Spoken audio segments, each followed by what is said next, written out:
Nithyananda Paramashivam. Om Nithyananda Paramashivam. Om Nithyananda Paramashivam. Om Nithyananda Paramashivam. Om Nithyananda Paramashivam. Om Nithyananda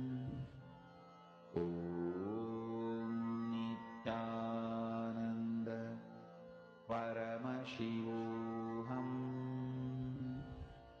Om Nithyananda Paramashivam.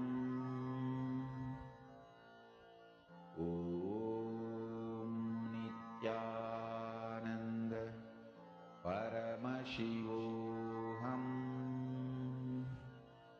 Om Nithyananda Paramashivam. Om Nithyananda Paramashivam.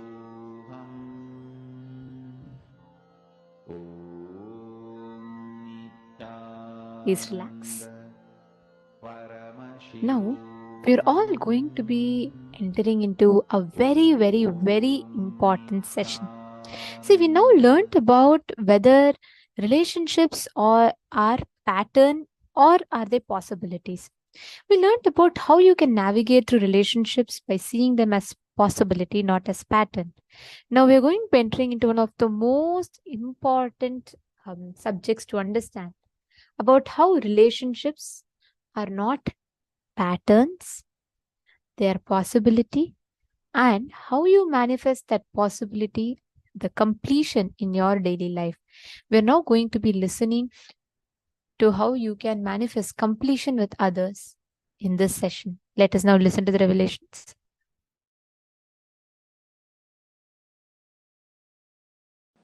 Once Ganesha and Subramanya, both of them have decided to have a challenge that who will quickly go around the world 3 times.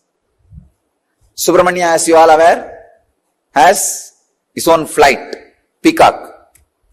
He just sat on his peacock, started flying,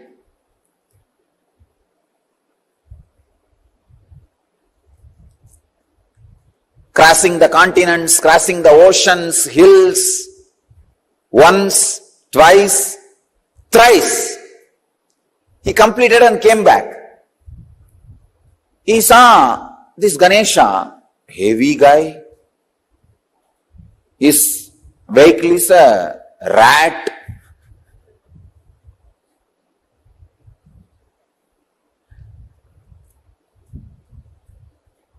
But this fellow claims he won the game by going around Shiva and Parvati 3 times.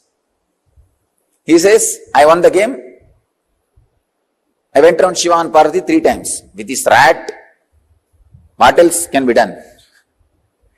யானையை எலியிழுத்து கொண்டு போகும் அதிசயம். Tamil I described, the rat is dragging the elephant. What will happen? That much is the capacity. But finally, Ganesha declares, I won the game. I went around the Shiva and Parvati 3 times. Subramanya asks, how can that be? Very beautifully Ganesha says, you went round your world, I went round my world. Understand, you went around your world, I went around my world.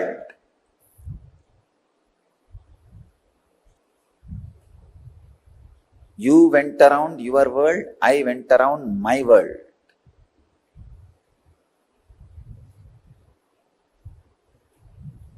You need to catch this truth. The world, my world. This is the sacred secret. The world is binary, logical, arithmetic, scientific, universal. My world is emotional, based on faith, beliefs, experiences of individual perceptions, realization of individual identity's expression in its fullest form. My world is totally different from the world.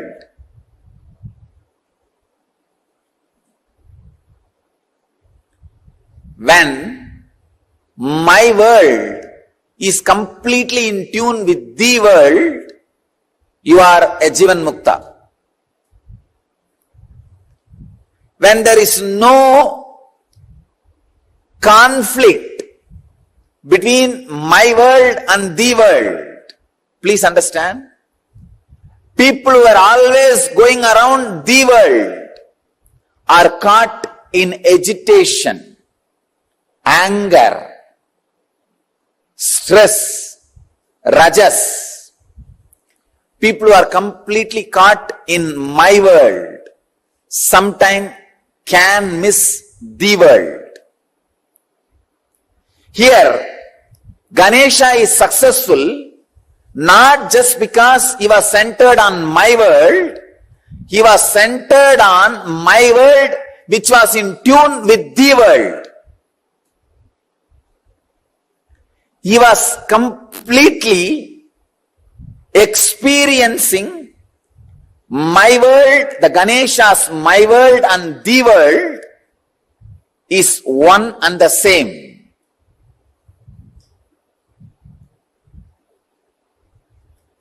Ganesha's my world and the world has become a solid experience for Ganesha. Understand? Ganesha's my world and the world has become a solid experience for Ganesha. I'll give you a clear picture. How ordinarily people are caught between my world and the world and start preferring between these two, someone. When you start preferring the world, your whole life ends in depression. You are drained in my world. When you start preferring my world, sometime you can lose your balance and get into some fantasies and whims and fancies. My world should expand and grow and completely should be in tune with the world. Ganesha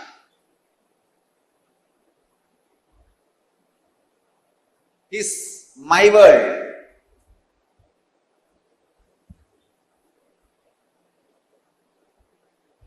And the world.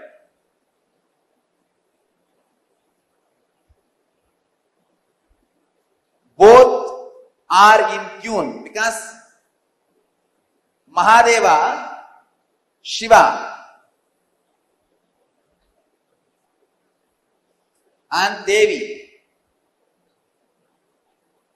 Please understand, Shiva and Devi are really the world, and Ganesha also experienced Shiva and Devi as my world. Please understand, they were really cosmos, and he is also experienced them as cosmos. So the my world and the world has fallen in tune as the experience of Ganesha. So he going around Shiva and Devi is literally going around the world.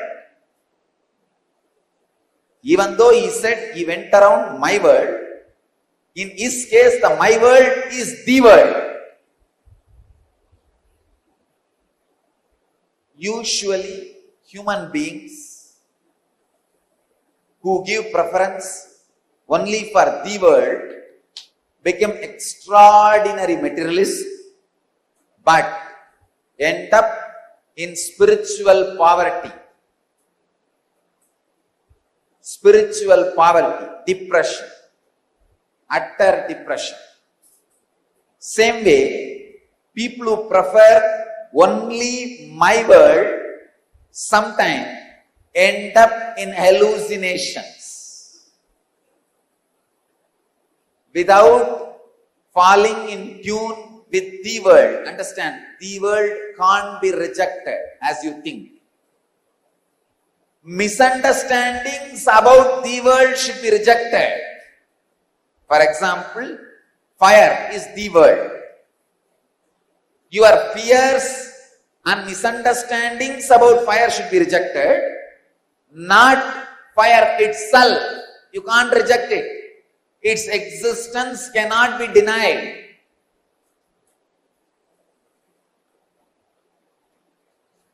Maya is the ideas which are not in tune with the world, but you are carrying about the world or Maya.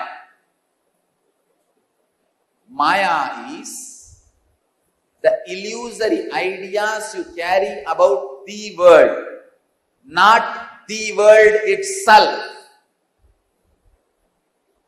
When you carry the right idea, when you understand the right ideas about the world, you will realize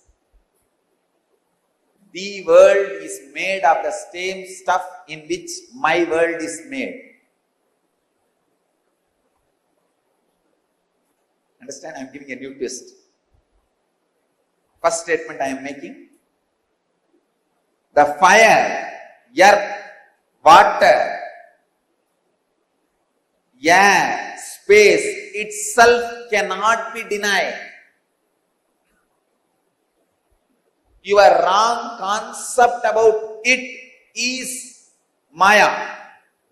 But when your wrong concepts about it is removed, it loses the identity which you are thinking it is having.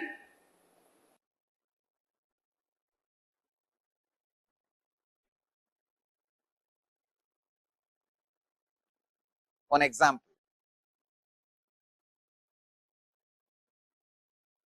The fire. You have fear about fire. That fear is called Maya. But fire itself is not Maya. When the fear is completely lost in you, when you are in tune, suddenly you realize what stuff is a base material for you, same stuff is base material for that. You are in tune already. You can play with it, conquer it, go beyond it.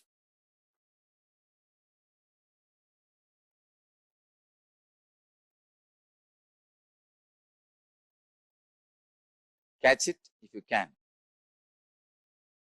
It's one of the very, very, very subtlest truths.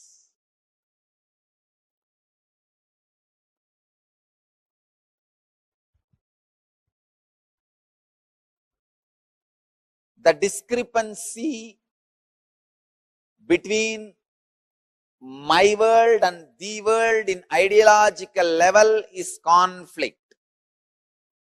Discrepancy between my world and the world in practical level is poverty and failure. The discrepancy between the my world and the world in the emotional level is depression. The discrepancy between my world and the world in the conscious level is illusion.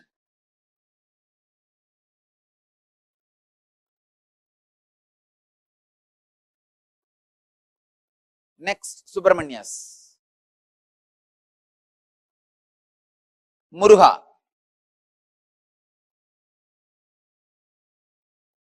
First, he goes around the world.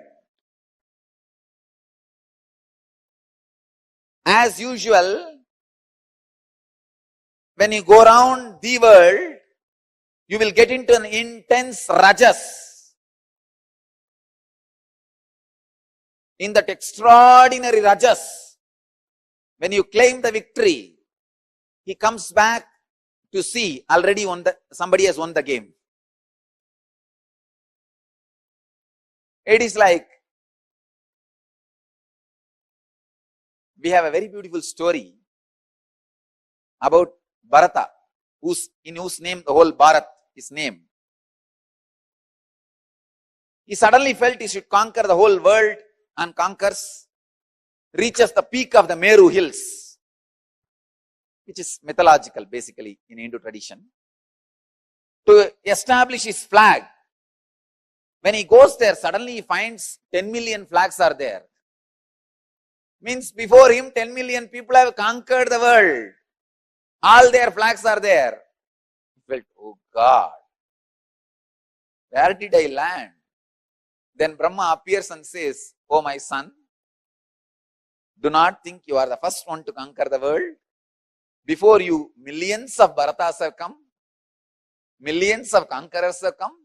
All of them have conquered this world and claimed it is theirs, it is theirs, it is theirs. For this period, you are claiming it is yours, that's all. Then Bharata realizes, wow, that realization, click, makes him go for doing tapasya. And in that tapas, he becomes enlightened. How to be in tune with the world and my world. The balancing of the world and my world happens. Please understand, if you don't balance the world and my world, even if you conquer, it will be suppression of the world, it will get back to you as tsunami.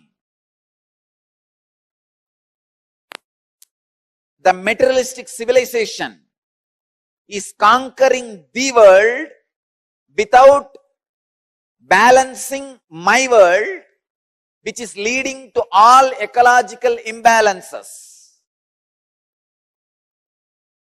all natural calamities.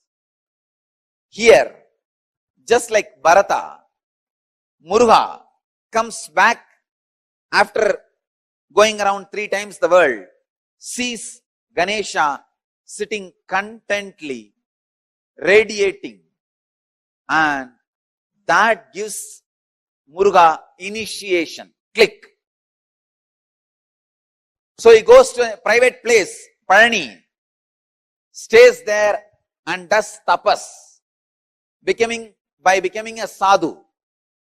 He becomes a sadhu, leaves everything, goes there and establishes himself in my world. When he is in tune with the world and my world, in the tapas in Palani, he becomes enlightened and starts radiating enlightenment to the world. Understand? The world and my world. You need to understand the whole story in right angle. Don't think he went and stood there in anger and Avai came and sang some songs and then he went away back to Shivan. It is a cinematic version.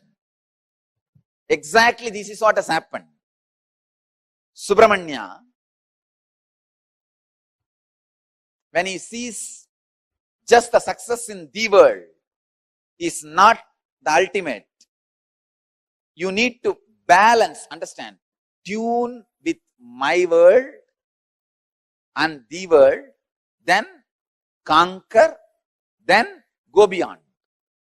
without in tune, any effort to conquer the world leads to great chaos in the world and my world. The restlessness in my world, natural calamities in the world. Extraordinary restlessness in my world reflects as natural calamities in the world. Understand? All the civilizations which is suffering with extraordinary attention to the world without balancing my world are suffering with too much of natural calamities.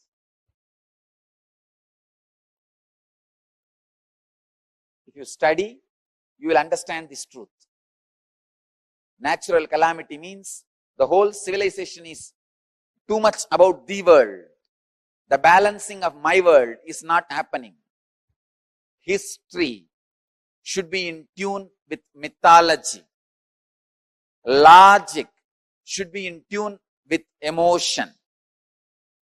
Facts should be in tune with truth. Binary should be in tune with zero. Understand? The binary logic,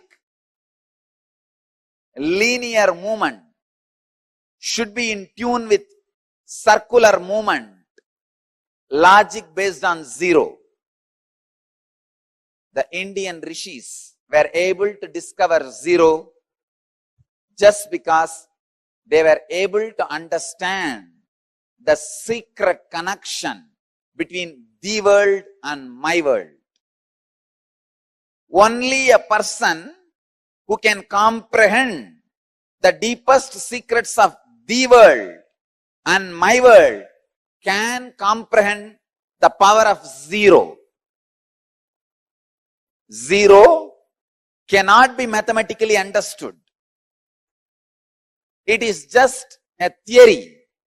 If you want to experience zero, you need to make the world and my world in tune. Tuning my world into the world is the samyama you are expected to do to fall in tune with the elements, fall in tune with the nature by Patanjali. I think this is a very sharp truth, very sharp concept. If you just understand this one story, Ganesha going around and Subramanya going around, you will see, are you going around the world or my world?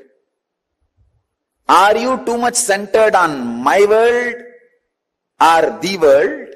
Second, is your my world is really in tune with the world? Is your my world is complete right experience of the world, and the concept you carry about the world in my world, are they your beliefs or experiences? If Ganesha was just believing Shiva and Devi is his world, he wouldn't have won the game. Not only Shiva and Devi should be the world, Ganesha should be experiencing it.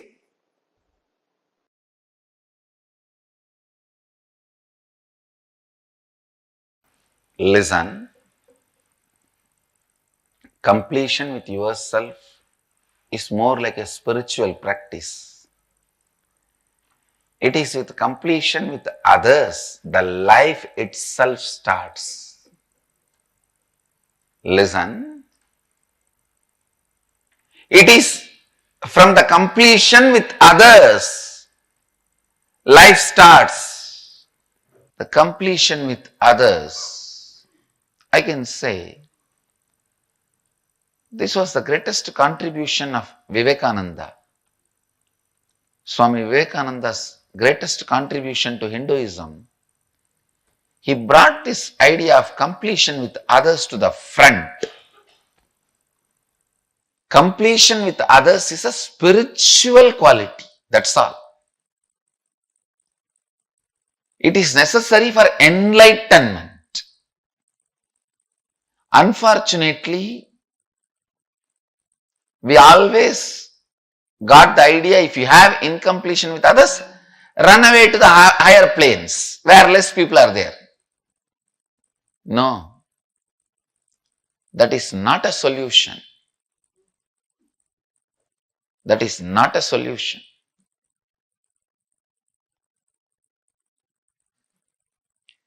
Completion with others is the basic necessity, the basic quality you need for enlightenment.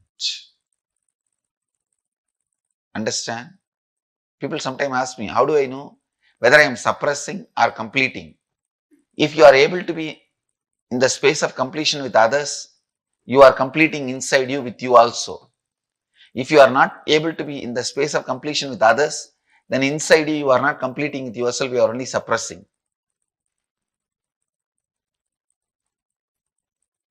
So the scale to find whether you are completing or suppressing, completing or brooding over, completing or waiting for a chance to take revenge. I have seen many people.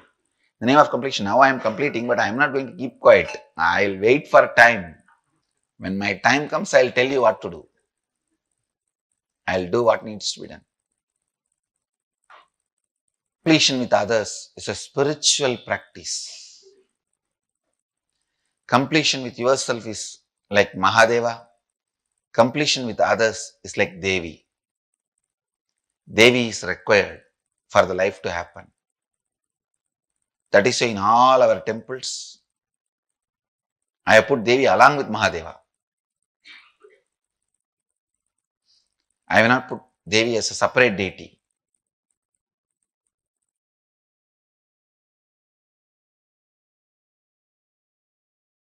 Listen. Completing with others. Others means not just only your father, mother, husband, wife, brother, sister. The human beings around you. We will start the completion with everything with which you are living. Your wealth, your health, your bag, your seed, your pets, your car, your house. Please understand, all these are living part of your life. They may be dead objects, but they are living part of your life. See, a house may be a dead object, but it is a living part of your life. How many of you understand what I am saying? It's a very important component of your life.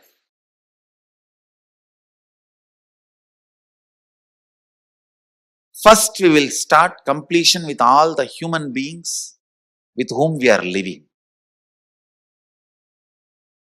First step, completion with everything. With every human being.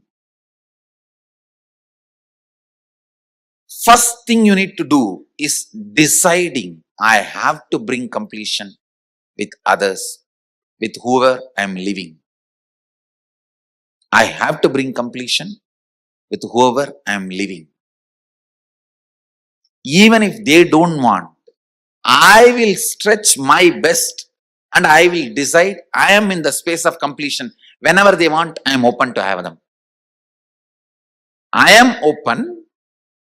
I am going to be in the space of completion. Whenever they are also ready, it will become completely complete. Understand? Completion with others does not mean you are going to apologize to them. No. Apologizing is not completion. Asking sorry is not. So many people were saying, I want to apologize, I am sorry. No. I am sorry is not completion. I am deciding to drop hurting pattern in my life. or any incompletion, misunderstanding, anything, I am deciding to drop and I am deciding not to bring them, not to give life to it again. See, past, you can't say you are wrong or you are right. No one can say you are wrong, you are right. It is not apologizing. It is not feeling sorry for the past. No. Deciding, I am dropping this incompletion, hangover of the past, and I will not allow this to happen once more. Completion is actually responsibility, not apologizing. See, apologizing or feeling sorry comes out of powerlessness, but completion comes out of responsibility. Understand the difference. Please listen, see the difference. Now when I am saying you need to complete with your mother, with your father, with your brother, with others, I am not asking you to apologize. I am not asking you to call them and say, oh sorry, oh sorry, oh sorry, bus bus. No.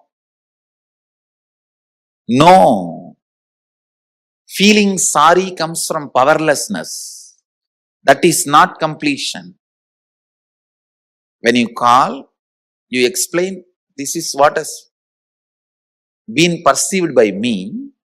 Here, I am not interested in looking into you are wrong or I am wrong. That will only create more and more anger, hatred and suppressed violence.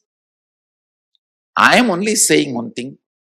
I am ready to drop the past and its powerlessness, incompletion. I am declaring, I am dropping the past and I am complete. I don't have incompletion. And I will not create any incompletion anymore. Your decision and declaration, when it reaches them, you will suddenly see they also open up and start coming towards completion. But first, you need to be prepared.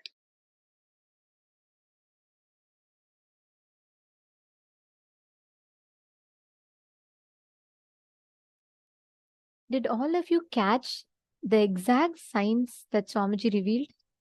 All of you understood?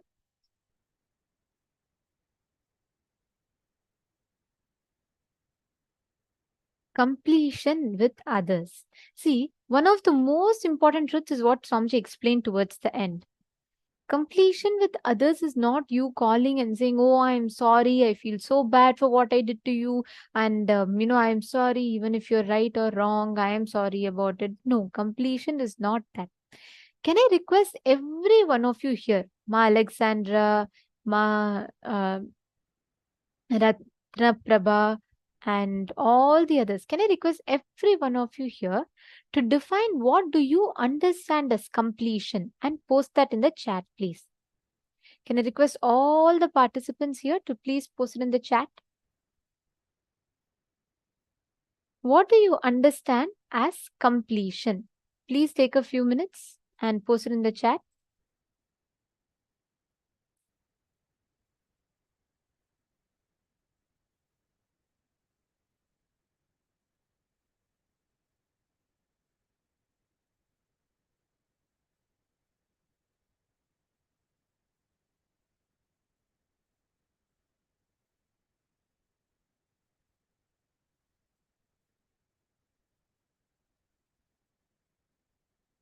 I request every one of you take a few minutes.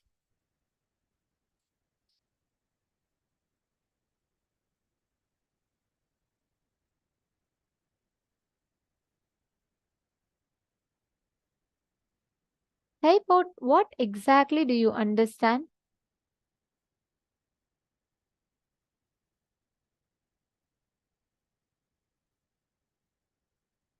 See, there is two things Swamiji explained. Something called the world and something called my world. So, Ma Alexandra has posted Ma Nitya. Okay, my name is Nithyanandita. So okay, anyways. So completion is when I do not repeat the same pattern. Only if the pattern does not get awakened in my behavior and thought, it can be called as complete. Beautiful. Ma Ratna Prabha has posted our belief between my world and the world. My world is emotional. Okay. Very nice. Mahedi Shlak has posted any relationship that we create out of incompletion can never lead us to incompletion. Beautiful. And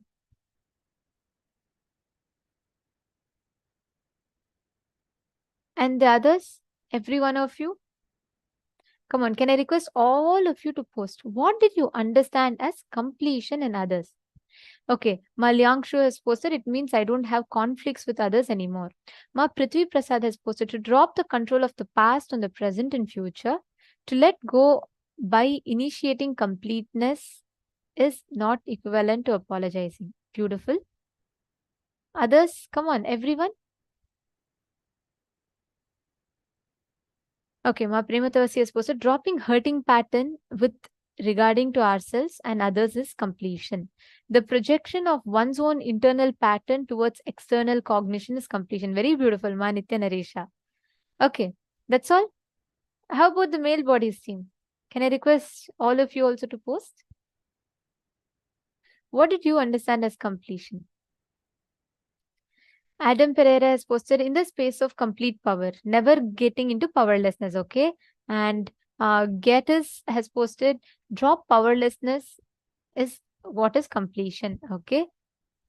Closing the old cycles, that is completion, okay? Now, each of you have given different understandings. Listen to this very carefully. Swamiji explained a truth called the world and my world. For me, at this moment, for Ma Prithvi Prasad, or Ma Hiranmayi, or Ma Liangshu, for all of us, there is one reality, correct? The fact. The fact is that there is a class, okay? The class is happening and I am conducting, all of you are listening to it. This is facts, right? Now, in my world, I may perceive this. Let's say I'm having someone ask some question which is maybe causing some incompletion in me or triggering some memory inside me. Now, the way I perceive the same situation will be from my world's perception. See, whether I am sitting here in this class or Ma Donna is listening or Ma Prithvi Prasad is listening or Ma Sheriga is listening, all of us are listening. The class is happening is fact.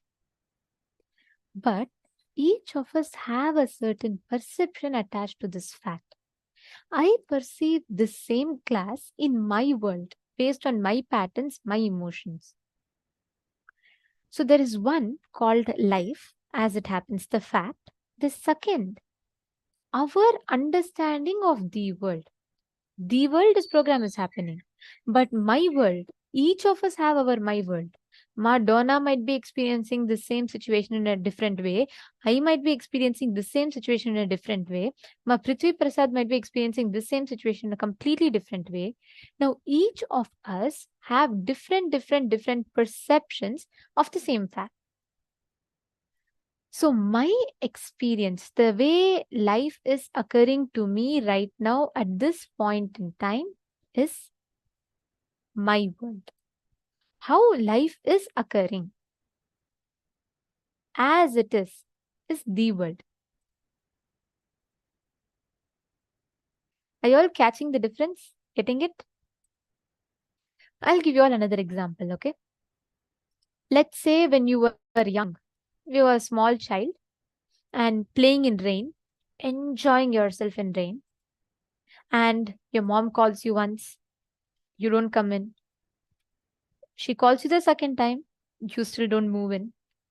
Third time she calls you, you don't get in. Fourth time, she says enough is enough, you will catch cold. She comes out of the house and gives you a tight slap and she drags you back inside the house and she locks the door. Listen very carefully. This is very important to understand. Here, the world is what? You are playing, Your mom called you a few times. You didn't come inside. She said you will catch cold. You still didn't come inside. So she came out, slapped you, dragged you back inside the house. But when we have that extra layer, the background music of our emotions added to it, as that young child, you will not have any understanding in your brain that, she's doing it out of concern. At that moment, when your brain is filled with emotions, how does the brain perceive the situation? Oh my God, my mother came and she took all my joy away. She does not want me to be happy. She does not want me to enjoy. So she stopped me, she slapped me, and she took me back inside the house. Now, this my world cognition, where you feel life does not, at that point, you feel my mother never wants me to enjoy. She wants to restrict me. That cognition is formed inside of you. Let's say a few months pass by and you grow up a little bit, you're more matured now. You understand, hey, after all, because I didn't listen, she had to take me. Good that she took me. Out of her concern only, she wanted to stop me. But this feeling that life wants to take away my joy becomes very deeply inbuilt inside of you. So what happens after mom? Next, you go to school.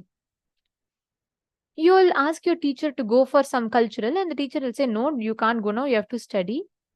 What experience you had with your mom, that pattern gets triggered again. So you feel like, God, my teacher does not want me to enjoy. She's always restricting me. Next, some time passes by, you just understand it's okay, it's normal, it's their choice. But sometime later, in your high school, your friends, you want to do something, but all of your friends say, no, if you want to be with us, you cannot do that. And immediately you project the same incompletion. You feel like your friends are restricting you. Your friends are not allowing you to enjoy. You feel controlled by them. So mom changed, teacher changed, now friends. But the cognition, the way reality occurred to you did not change. Notice that. Next, you go to your, let's say, your boyfriend or girlfriend.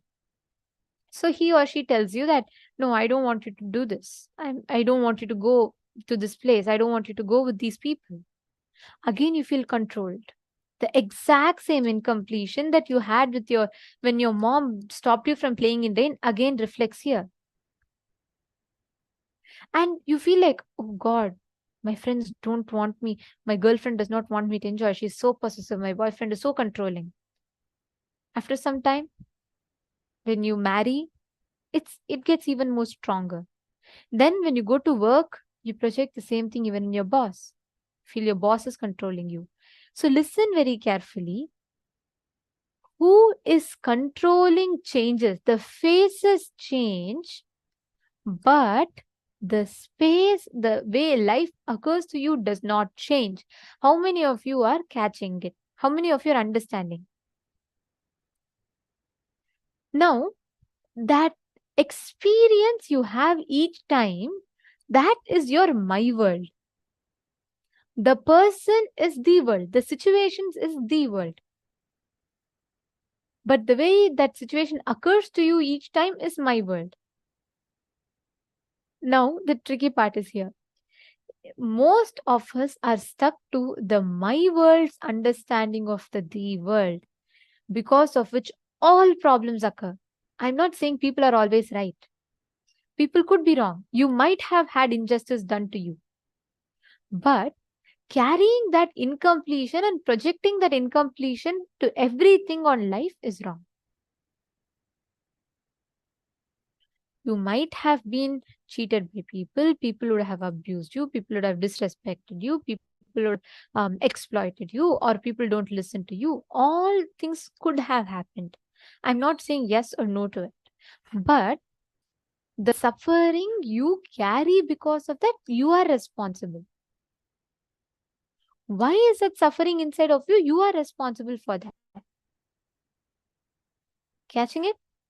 Are all of you getting it? If any of you have any questions, please go ahead and ask. Your pattern, Ma Naresha, you caught it right way. You had put, right? Projecting your patterns to the outer world is incompletion. Understand your pattern, what hurt, what pain you're carrying. The people changed. Your mom caused a certain incompletion in you, but she is not responsible for that. You created that incompletion inside you. But what happened? You went on projecting that on you projected that on your mom, you projected that on your teacher, you projected that on your friends, you projected that on your fiance, you projected that on your boss. Now, 40 years will pass by, 50 years will pass, 60 years will pass, but you will still be stuck as that same 7-year-old child who felt controlled by life forever. 60 years of your life would have passed, but you would have still been stuck as that same 7-year-old child who feels life is controlling you. Now, who is responsible? You cannot say, come on, all these people are responsible to cause this situation in me. No, that same situation for another person could have been a different experience, but you chose to carry that experience. Even if people did something worst to you, even if you went through physical abuse, sexual abuse when you were young, understand all these sit inside of you as wounds. I am not saying that the person who did it to you is not responsible, but the wound, the suffering you carry because of it, inside you, inside your inner space, sitting in you, is responsible for the reality. Life will keep occurring to you. It is like this. If I have a pus wound, right? And if I keep touching the pus wound each time, it is going to hurt, correct? It is going to pain. But is a solution for me to simply cover the pus wound? No, it's only going to grow worse. Yes, it's like saying, oh, okay, I'm covering the pus wound. See, I'm putting layers and layers and layers of plasters on it. It's still not healing. It will not heal. You need to treat it. Same way, all of us carry these incompletions inside of us, which is what is the my world cognition of us. This picture aptly describes the my world and the world experience. Just see here. Now, if you see here, this is a pakka description. Of course, here it describes the media, but anyways, here, your cognition, the way you receive, process, or interpret and respond to any information entering into your system, you cognize with your extra layer of let's say extra layer of like background music, everything added to it based on your past experiences. That is my world. The larger picture, the world, cut, edited, completely changed and written is my world. Now, every single time you are stuck with this my world and the world, you are going to be constantly juggling in this same cycle.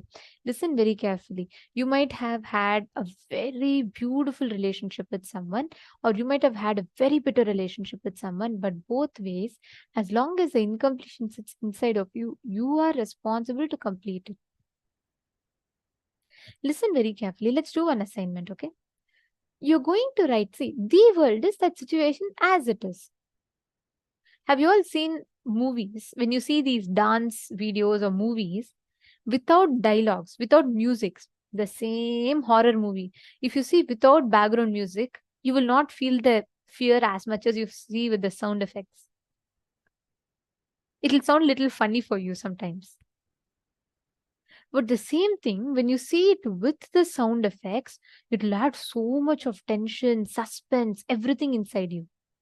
Same way, life, when you don't add the situation of life with the background music of your past incompletions, your life will be unclutched. But all of us, every one of us, add a background music. Have you all experienced this when you watch a movie, right? And you will see this hero will go through so much in his life and he'll struggle and finally he will succeed. By the time you watch that movie, automatically inside you, you will become the hero. You will attach a villain character in your life. You'll attach a comedian character in your life. You'll attach a heroine in your life. The journey of that hero is lived through by you. But this is what we do in all relationships. You see life not exactly as it is. You add that extra dosage of background music, effects, everything, and you experience life. That is what is my world. Let's do an exercise to understand this. Now, I request every one of you, take a few minutes, pen down, take any 3 relationships in your life, any 3 people, okay? Go back in life and describe the incident when you started judging, having incompletion against that person. It can be your mother, father, brother, sister, spouse, friend, anyone. Write down. When was the first time you started having that incompletion with them? For example, you feel your father is very controlling, or you feel your spouse is very insecure, or you feel your colleague is very demanding. Now listen very carefully. You're going to go back to the first time when you felt that that person was demanding, or when you felt that the person was insecure, when you felt that the person was controlling. Write down what actually happened. I'm not saying making them look good is what actually happened. Your mom slapping you is your mom slapping you. I'm not saying, Putto, your mom did not slap you. But write down as it happened. What they said, did, which is the world, and how you experienced it, which is the my world. Pen down. With all the 3 people, pen down. I request every one of you to write this down. It's a very, very important exercise. Please write it down.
Yes.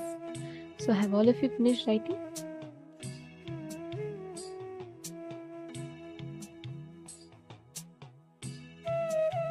Yes. Have all of you finished writing, please? Okay, beautiful. Now, this first step that all of you wrote down is my world and the thee world. Now, listen very carefully. The first thing you're going to do now, before you complete others, the 3 relationships that you've written down, you're first going to invoke that relationship in Swamiji's Atma Murti and complete with the Atma Murti. Verbally, you're going to talk to the Atma Murti. Okay? Listen very carefully. What does that mean? What does it mean to complete? First thing, you have to take responsibility for everything happening around you. You have to cognize that you are the source of everything. Completion with others does not mean you're going to apologize, but completion is thinking I am deciding to drop the hurting pattern in my life and not giving it again to people. Just deciding completion, what you are going to do. Listen, whom should you complete with? If you are remembering someone 3 times a day, they are a part of you. They are a part of your life frame. Whether it is your joy, pain, everything is dependent on them. And all of them, it can be your spouse, it can be your boss, it can be your colleague, it can be anyone. Whoever you think as part of your life, whoever you remember more than 3 times a day, you're going to be completing with them. See, unfortunately, you are never in touch with the actual happening of your life. Because for you, your perception of the happening is actual happening. But actually, there's an happening. The relationships shaped by your cognitions is responsible for the way you relate with life and people of your life. Your cognition makes or breaks your relationship. It is not the person. It is not the person outside of you. It is your cognition about the person. Madonna is asking, question, same words can be expressed with different attitudes or energies. Is the attitude or energy I felt my world or the thee world? Listen, Ma, I could have, let's say I go and someone beats me. Example. Okay. So I'm going and telling something to someone and they're beating me. Now, I am not saying that them beating me is my perception. No. I'm not saying that. Factually, someone is beating me. They got angry and they're beating me. Correct. But I have a my world perception about the whole situation. Life is torturing me. Nobody's there for me. When someone beats me, immediately there's the layers of thoughts that comes inside me. Oh, nobody's there to support me. Nobody loves me. Nobody cares for me. Life does not like me. That extra perception that you carry, that is my world. See, I'm not saying what attitude people are saying. It's not about judging or analyzing people, Ma. Understand, though whatever people may tell, there is a perception that you carry about it. That has to change. That addressing and changing, working on that my world's perception is what we are doing now. See, listen very carefully. All of you listen. Even the relationships that you're completing with, even if your husband, let's say, hit you physically and you went through that whole trauma, we are not saying that what he did is right, but there is a certain background music and extra layer of incompletions you've infused over that incident, which you need to complete. You might not be the reason for it, but you are responsible for the incompletion. Swamiji will tell very beautifully, you are not the reason for someone to come and affect you, but you are responsible for the suffering you're carrying inside of you. You are the only one who can heal that suffering, and you're the only one who should heal that suffering. If someone else from outside can give you suffering or give you joy, that means they can take back that joy anytime they want. That is not fact. That is not the truth. You are the one who chooses to suffer. The situation might be bad, but the suffering is your responsibility. Now listen very carefully. You're going to go in front of the Atma Murti, and with all the three relationships that you have written down, you're going to be verbally speaking to the Atma Murti, literally sharing your incompletion with Atma Murti. Like as if you're verbally speaking to the Atma Murti. You're going to be actually like speaking. You're going to invoke that relationship. So go to the Atma Murti, listen very carefully. Do not directly speak to that person now. We will tell you when to speak. First, go to the Atma Murti. Verbally, don't mentally talk. Verbally talk to the Atma Murti. Say, see, I had this incompletion with you. And this is what I felt. Understand, when you do this completion with Atma Murti and with the mirror, all the first layer, that anger, everything will went out. Then when you go and complete with the person, by then you will become little settled. So it's very, very important. You're going to do 2 steps now. You're going to go to the Atma Murti and you're going to be reading out the whole incompletions and completing with Atma Murti. Next, you're going to be going to a mirror, sitting in front of the mirror, and you're going to be completing with the mirror. Having the mirror, you're going to be completing. I request every one of you to start this step. Please do this very, very sincerely. Each of the step is very important and pivotal for your completion. So please make sure you're all doing it sincerely. Do not call the others right now. We will tell you when to call.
Now, if you have finished this step, let us all enter into the next step of this process. Now, as each of you are writing down, if you have finished speaking to the Atma Murti, and if you have finished completing with the mirror, even once for now, if you relive in the interest of time, that is good enough, so that in the next step you can continue further whenever you have more time. Okay, listen very carefully. Now is the most important step of all. You are now going to call the person that you want to complete with. Call them. You're going to complete with them. Understand? Like I said, we are not the reason for the incompletion, but we are responsible. They are not the reason. See, they are not the ones to be blamed. We are responsible for the incompletion. So you're not going to be blaming someone. You're not going to be calling and telling, because of you only I had this, because of you only I'm suffering like this. You're not going to be blaming anyone for anything. Start with simple introduction. Say, I'm doing a meditation program where I'm supposed to heal and complete myself.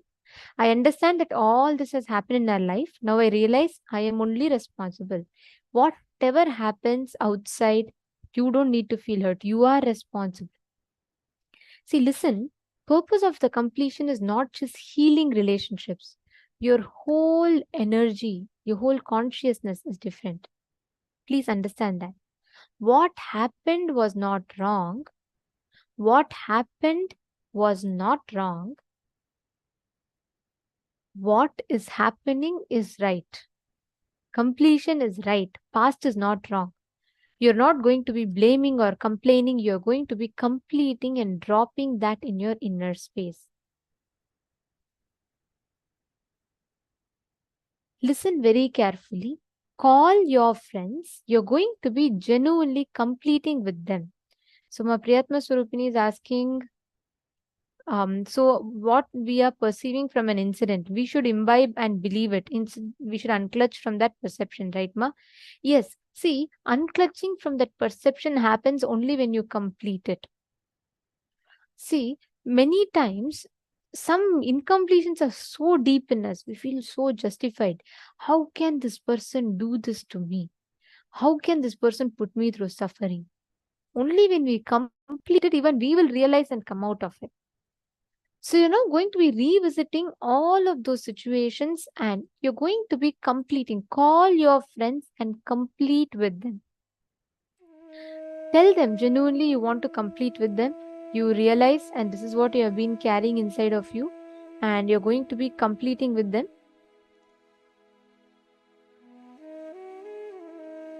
Write down.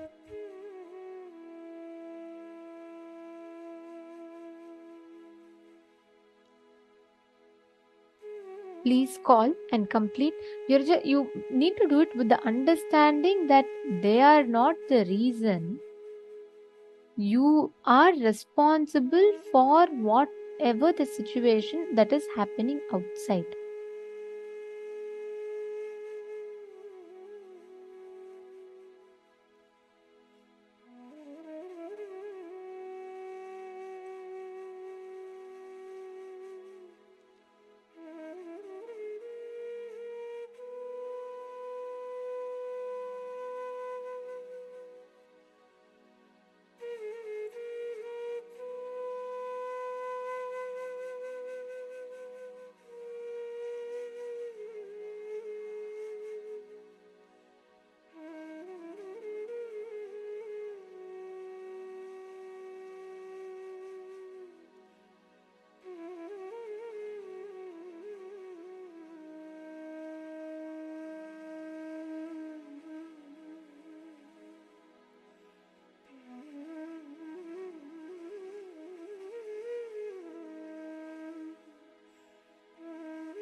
Please relax.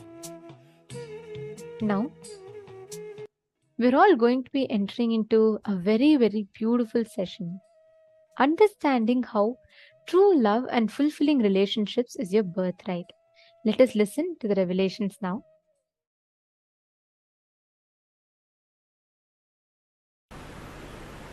Love.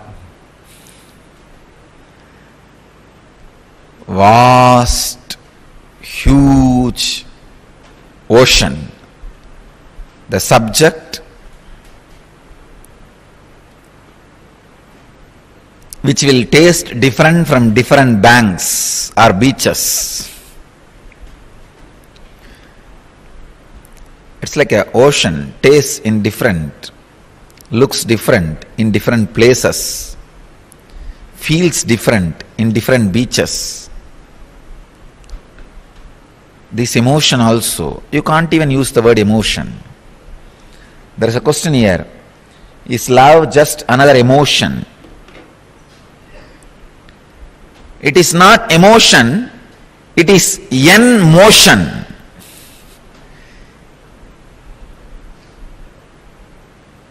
It is the energy which makes motion happen in you towards enlightenment, from enlightenment towards enlightenment.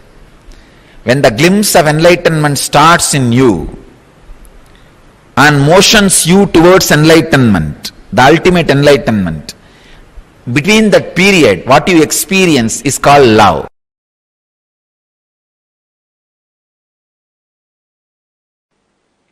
You always show the soft things as the symbol of love because you know only pseudo love.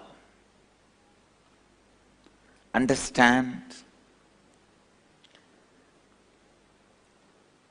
We always show only the bird feeding the baby bird as the symbol of love, action of love. A rose flower we show as symbol of love.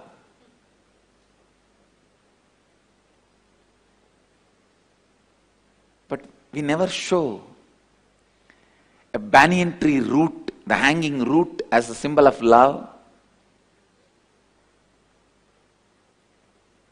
or a lion with a lion cub as a symbol of love, because we know only superficial, pseudo love.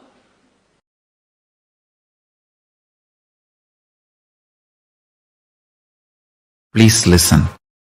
The core source material is love. Love is Paramashiva. The source material of Paramashiva, the source happening of Paramashiva, the core happening of the cosmos, cause, karana, karya, result, action. The source material, mulya of the karana and karya, Paramashiva, Param, that core is the pure love. Understand? This whole universe is nothing but multiple versions of that core love, that's all. Whether it is the planet Earth, sun, moon, you, the best of your life and worst of your life, best of your perception and worst of your perception, best of your experience, worst of your experience, all are different versions of love. When I utter the word love you, understand you are absolutely loved and protected and safe. Especially if you resonate and feel connected with that word love, when I say love you,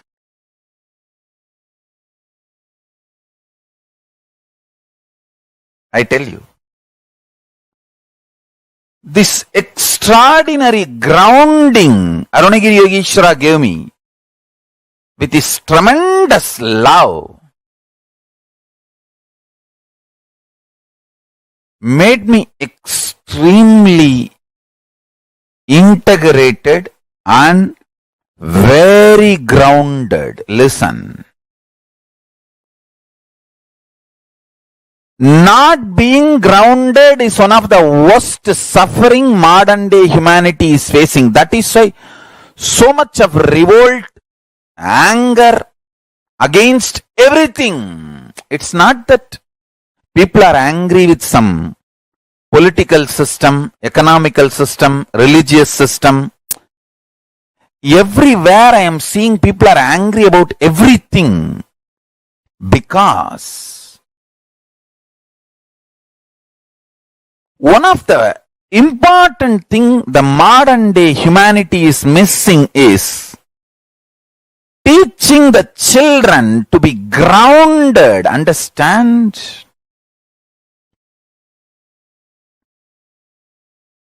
Only after I grew up, I feel grateful to my gurus. The way they grounded me with my integrity. Whether yoga or puja or the right powerful cognitions, the way they grounded me, something extraordinary. I can see, same my age, boys who grew up in Tiruvannamalai. The difference, the only difference is Arunagiri Yogeshwara grounded me. The extraordinary love and integrity. I tell you, it is not that because he showered love, he did not integrate me. It's not love of spoiling. The modern day parents, when they can't spend time with you, when they can't groom you, train you, be around you, they just give you gifts in the name of love. You also equate gifts to love and love to gifts. This whole habit of gifts is an absolute stupidity. It's a cunning way parents cheat the kids. When you can't spend time with them, groom them, integrate them, in the name of gifts, cheating them. I tell you. I'll really have to tell you.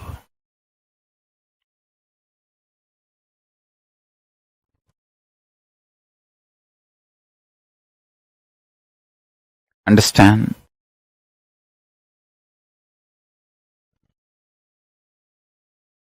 My gurus gave me love which made me integrated.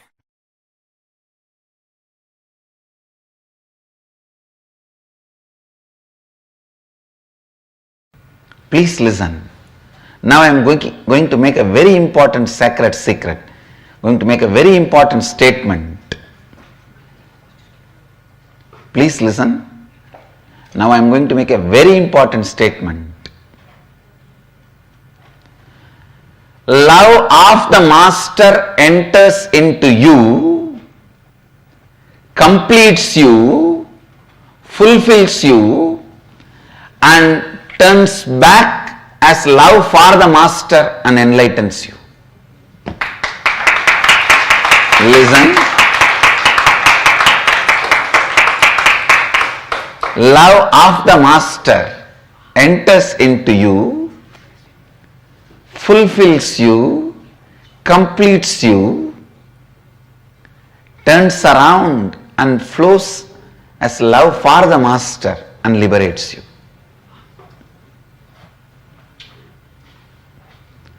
Blessed are those who taste love of the Master. Whether it is a benign look, benevolent look or a serious look of a surgeon?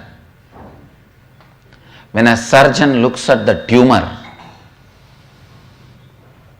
remember, he looks at the tumor, not you.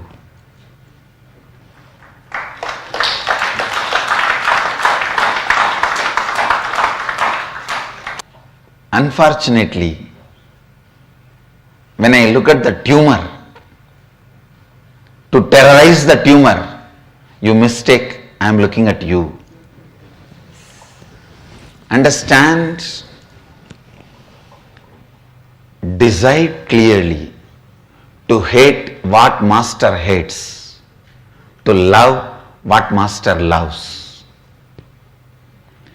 In every one of you, there is a part Master loves.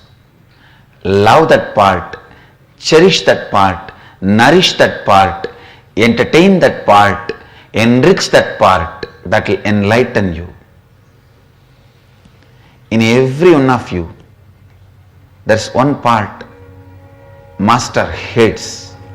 Hate that, destroy it, complete it, drop it. That will be a great liberation for you.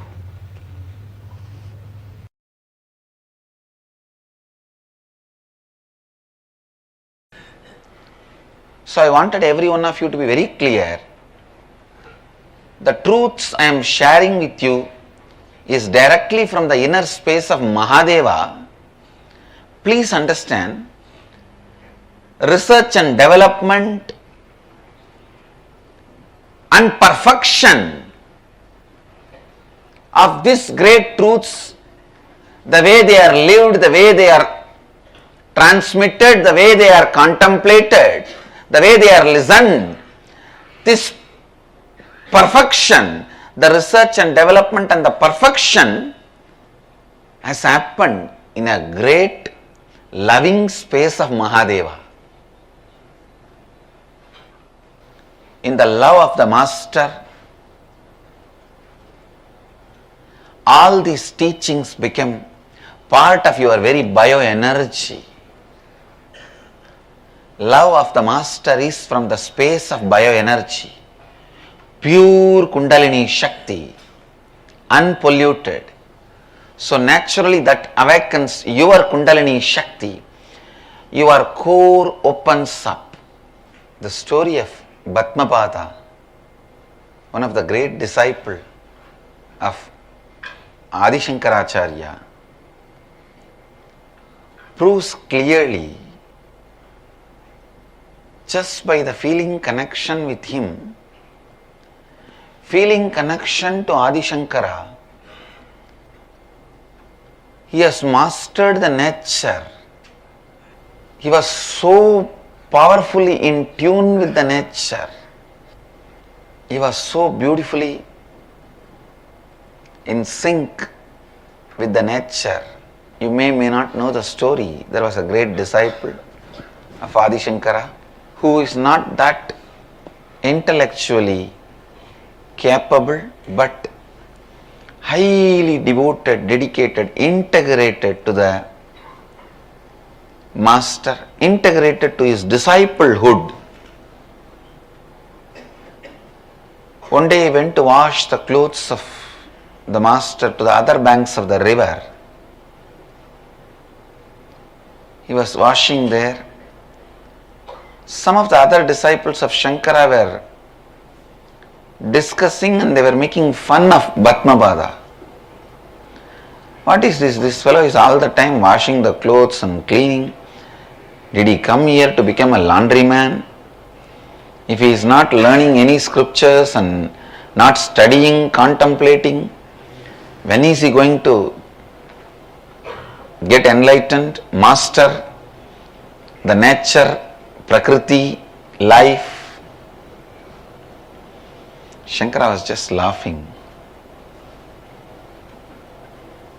He may be little less capable in intellectual way, but he is an amazing, intelligent being who is doing what needs to be done first, who is putting first things first. Shankara wanted to show this to other disciples. So he just sits up and calls from where he is, Bhatmapada, please come.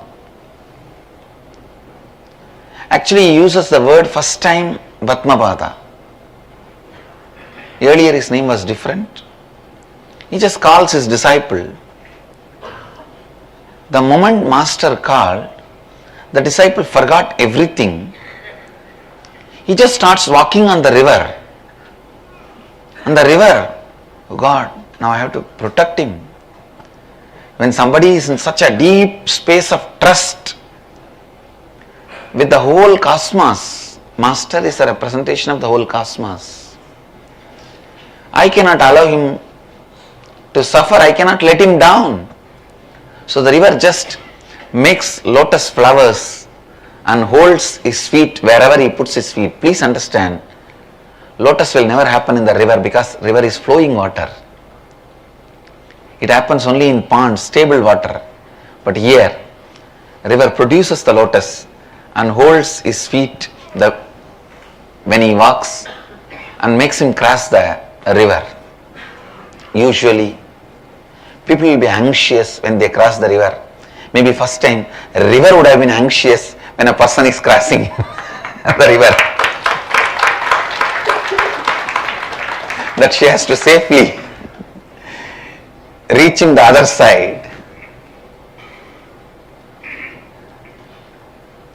Because every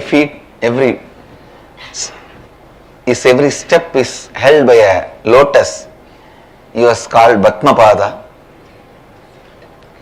Shankara demonstrates to all his disciples the need for the loving space for the transmission of the Advaitic truth to happen, because your birth itself has happened when you denied the self, Advaita. Something that deep which is able to make you assume a human body and broken mind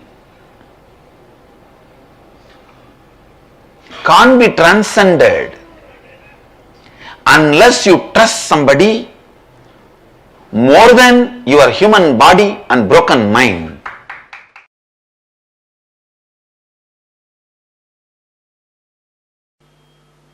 The moment you start the completion process, the Guru's grace has started happening in your life. Please understand. Your self-effort brings Guru's grace. Guru's grace brings more self-effort. Guru's grace inspires you to start the completion process. Completion makes more Guru's grace flow in your life. It is virtuous circle. You might have heard the word only vicious circle. Now I am introducing a new word, virtuous circle. Love of the Master enters into you and inspires you to do the completion process. Then it turns as love for the Master. When the Guru's grace enters into you, it starts moving you towards completion process. When you start the completion process, automatically the more Guru's grace enters into you. Please understand, don't ever be afraid. Don't say, oh God, I have so much incompletion. How can I ever think I can complete and rewrite my future? When a fire starts burning the trees, not only the forest reduces, the strength of the fire gets added. So when you start doing completion, you may have 10,000 incompletions in front of you. But when you do even one completion, two completion, all the completed thoughts will become power of you. Not only enemy is reducing, friend is increasing. Opposite army is reducing, your army is increasing. The pattern of completing with incompletion becomes your strength.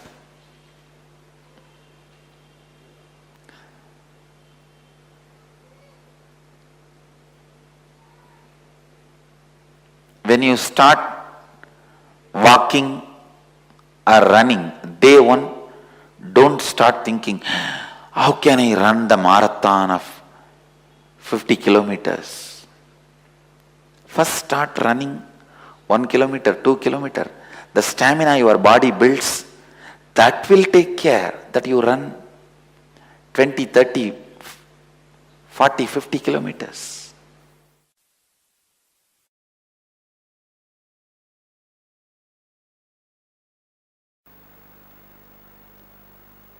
Completion with life is eternal love. Please understand. With anybody you feel complete.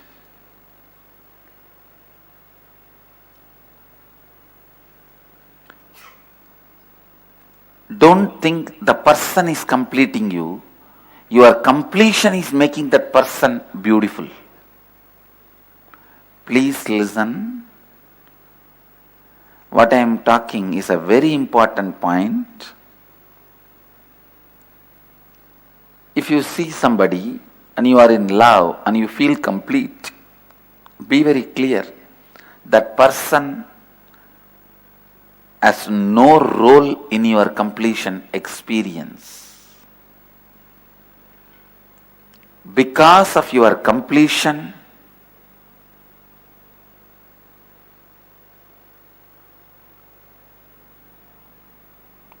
the person looks more greener than the green itself, more rosier than the rose itself, more beautiful than the beauty itself.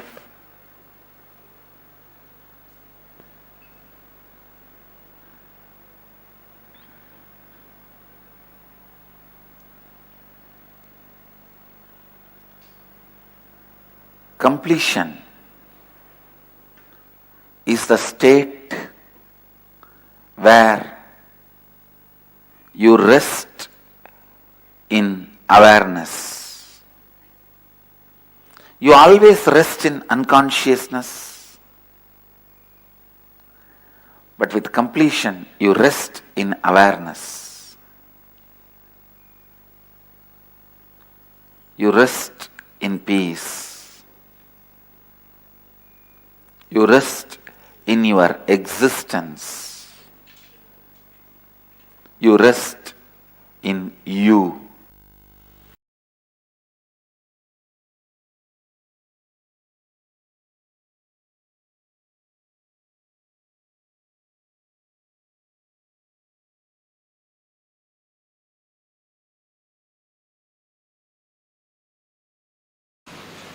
I'll tell you the story. I'll tell you the story of my completion.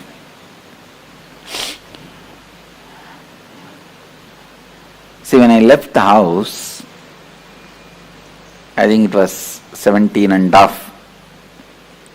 Many times I ran away from the house, and 17 and a half, once for all I ran away. And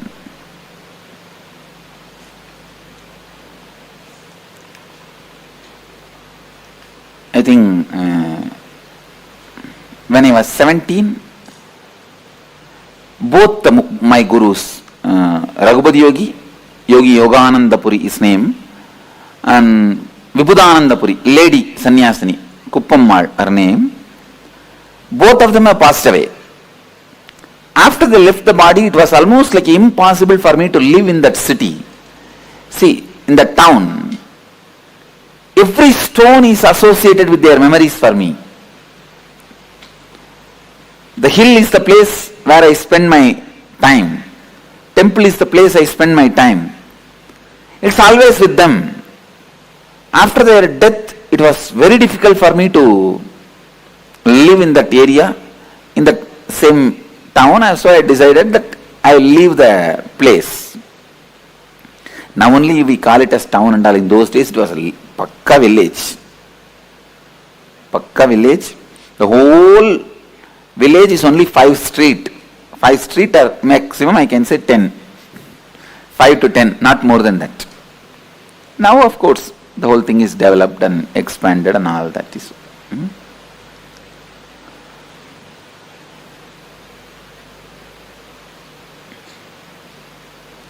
I could not live in Tiruvannamalai, so I decided to leave the house. I had the darshan of Ramakrishna suddenly, so I decided to go to Ramakrishna Mission and sannyasi. But I know very clearly I am not going to stay in their organization. I may go and receive sannyas and continue my yatra. That was my decision, my thinking, hope. So one day, it was a Sunday, Saturday night, Sunday morning, I saw very vividly Ramakrishna and Sharada Devi appearing, and they appeared and I asked Ramakrishna, please initiate me. And he smiled and said, showing Sharada Devi, she is the specialist in all this. And I told Sharada Devi, you initiate me. Then I saw very clearly she put her hand on my head and both of them entered into my body and disappeared. So I decided, it gave me a lot of courage and strength to take up sannyas, leave the house. I can say that this was the immediate reason. So I decided I am going to leave the house. And after the decision, I was in the temple thinking. After this dream, I went to temple and whole day I was sitting and thinking. Even next day I was sitting and thinking what to do. Wednesday, Monday, Tuesday, Wednesday, third day, evening I came to my mother. I sat on the door frame. She sat one step below. If any of you talk to my mother, you will understand. Sometimes people ask her, what's the difference you find Swamiji as your son and now? Even I asked her once. She says, I don't find any difference, Swamiji, because even in those days we treated you like this only. We treated you like this only. She will never sit equal to me. And one step below she was sitting. And I was very close with her. Very loving, and I never had any hatred. Very loving. Many times, when I get time, I will go and sit in kitchen with her. She will be cooking, I will be sitting and telling some stories. Had a very friendly relationship with her. And literally, till I left the house, I will always be sleeping next to her.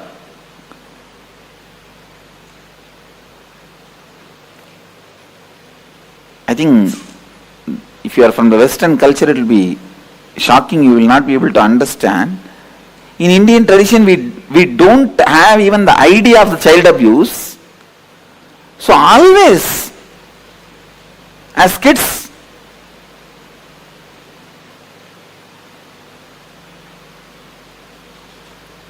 I think now when I listen to the stories, I understand that nowadays, even at the age of 10 or 6, 7, even much earlier, the kids are made to sleep separately.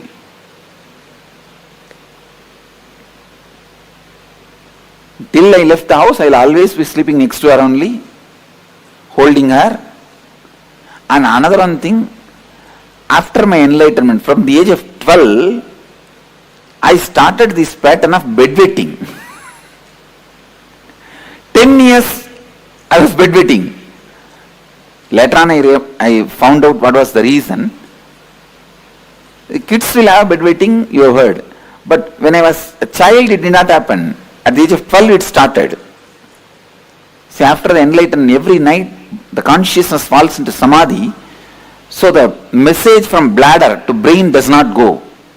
That bladder is full and brain does not act. It's in some other state. So I don't get up. Every morning she has to get up and wash the sari and dry the bed in the first floor. It's a routine, but she won't complain even a single day. Single day she won't complain. So I called her and said, I was sitting and I said, I was looking away from her, not looking at her, looking away from her and said, Mom, Swami is going to become a sannyasi. I won't address as me. Only recently I started using this I and me. If you see even my earlier discourses, you will not see anywhere this I and me. It's Ramakrishna style. And only very recently only I started using I and mine. I, me, all these words. Otherwise I will tell only Swami. Even to tell about me, I will tell only Swami. So, if you talk to our Gurukul kids, even they will not say I and me. They will only tell the name.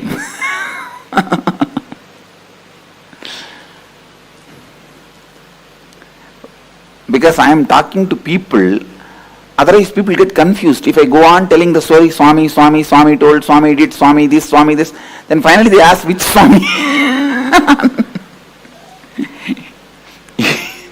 They end up in confusion. That is why I have started using the word normally. Anyhow, I told her, in Tamil I said, Swami sannyasam போறதுன்னு முடிவு பண்ணிருச்சு. I told her that Swami has decided to go as a sannyasi. And I am looking away from her and I don't have the courage to look at her because I am emotionally very attached with her. Very attached to her.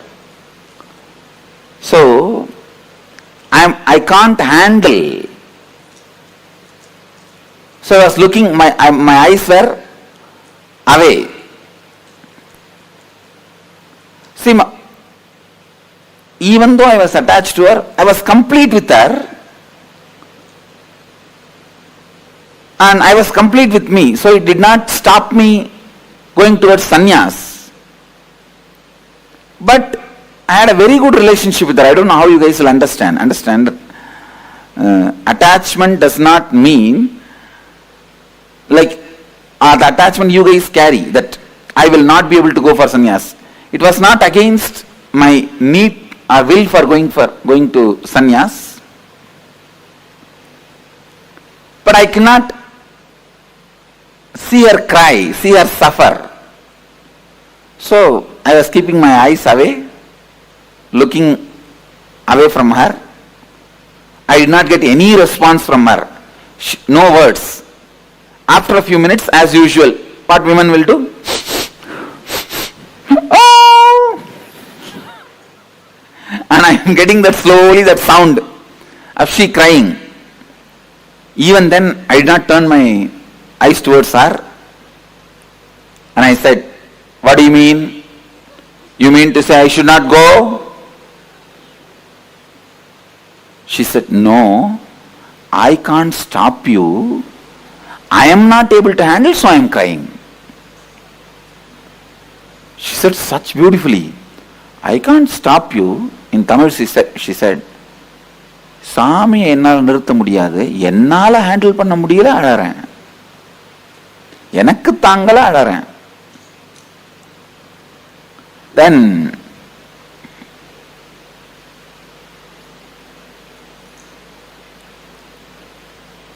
she hugged me, and usually I am a very what is it? I will be so happy and comfortable with my mother. Even while I am sitting in the kitchen, I will be only putting my hands on her shoulder and talking. I was very comfortable. So I will never miss a chance to hug her. This hugging, I think I learned from my mother only. Now I tell you really, if you are complete with your mother, all women in your life, the relationship will be so complete. If you are complete with father, all men in your life, the relationship will be complete. I was so complete with my mother,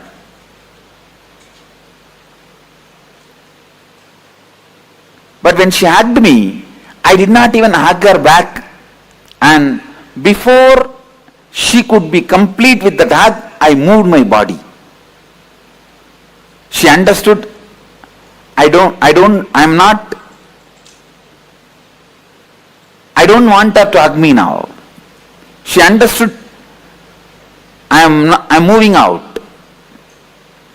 She just took her hands off and she moved, and she was wiping the ears and crying. Immediately my father came from behind and said, my father was actually shouting at my mother, did you disturb Swami in some way? Why is Swami suddenly telling he is leaving the house? We are after all taking care of him nicely. And he has no courage to talk to me directly. I turned back. I asked him, now to whom are you talking? He just kept quiet. No, I did not tell anything. And he went away. And then the drama started. Of course, when I pushed her away, in the half hug, I could see very clearly part of my bio-memory was incomplete. Please understand, part of me was incomplete. See, if she fought with me, I would not have had incompletion. You are fighting with me, come on, I will fight with you, over. She never fought with me. So I could have allowed her to hug me, means I could have done little more care, with a little more sensitivity, with a little more love, because she's not asking me don't go.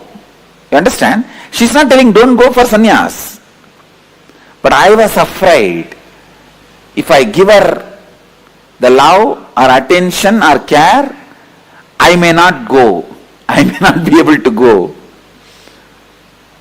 So I can say that it was more, the incompletion was created with her, more because of my self-doubt about me. Then finally, next day morning, I can see the whole village is in front of my house. It's a very tight-knit community, small village, tight-knit community. I can say it's one large family, that's all. The whole village. At least that whole area. I have seen in those days, in every house in the puja room, there will be one old man's photo. I asked my grandmother, who is this Swami? She said, no, he is your grandfather. I asked, then why his photo is in every house? She said, for all the house he is the grandfather.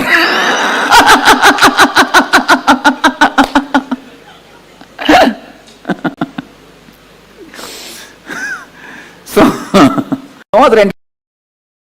no TV also. Will have half a dozen to dozen. Zamindar. And I have seen the original house was 80,000 square feet. But when I was born and a lot was sold, they will part by part they sold. But the original house print, I saw in the town plan, still one small bit is there as it is. I am trying to buy, these fellows are not giving me, just to make like a memorial, one bit, same construction is there as it is, the stone construction and the teakwood. Any of you have seen that kind of houses? Soon you will see in Biddi, we are going to do 4 or 5. It's a typical old style house. It's a tight-knit family, the whole family is there. Usually if somebody dies, their body will be kept in the hall, the sofa, and the whole family will gather. See, this family is such that every month somebody will be attending age, some engagement, some marriage, some death. Every once in 2-3 months there will be some festival, some program, some function. It will be continuously going on. That day when I woke up, I saw so much of crowd. I thought, who died? Because there's no other function. I asked my mother, what happened? Anybody died? All of them have gathered? All the relatives are there? She told me, no, they all came to see you only. I said, I am alive. Then she said, no, because you said you are going to become a sannyasi, they all came to see you. And literally, like a dead body, I was made to sit on the sofa in the center of the room, hall. It's called Nadu Kottadi. They call it Nadu Kottadi. And in the center I am sitting. All the group, the whole group is sitting all around. And some who doesn't have courage, they talk among themselves. Some who has a courage try to confront me. One by one comes. And first comes my father's elder brother's wife, Periyamma, means aunt. She comes. What will happen to our family prestige if you become a sannyasi? And the funny thing is, night I told my mother, by early morning the whole village knows. Before I wake up, the whole village is there. There are nearby relatives. In those days, cell phone was not that common also. All the other villages also information has gone. They are all on the way. And you need to know, 2 families sat and already saw a girl for me.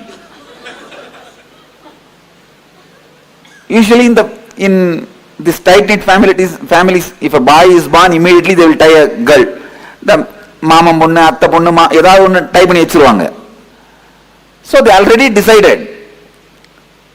They are seeing the time, right, muhurtam, and all of them have to sit and convince me, and I am a 17.5-year-old boy, and they will finish the marriage so that I cannot run away and become a sannyasi. And so all this is going on.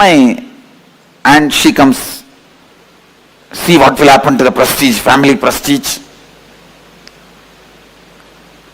And I cannot live if you run away like this and all. Whole village will talk, everyone will talk about us.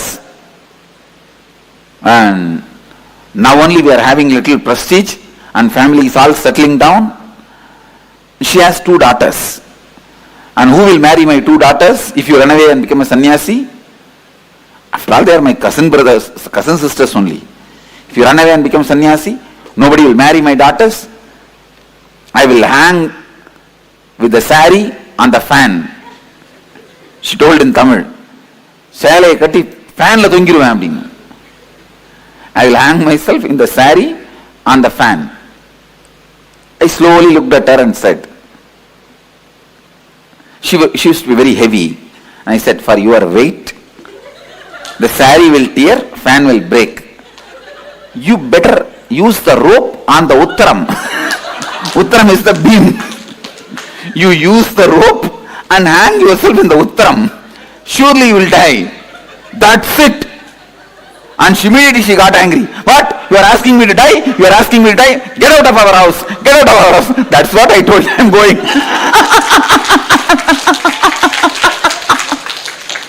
I told her. That is what I am telling. I am leaving. I am going.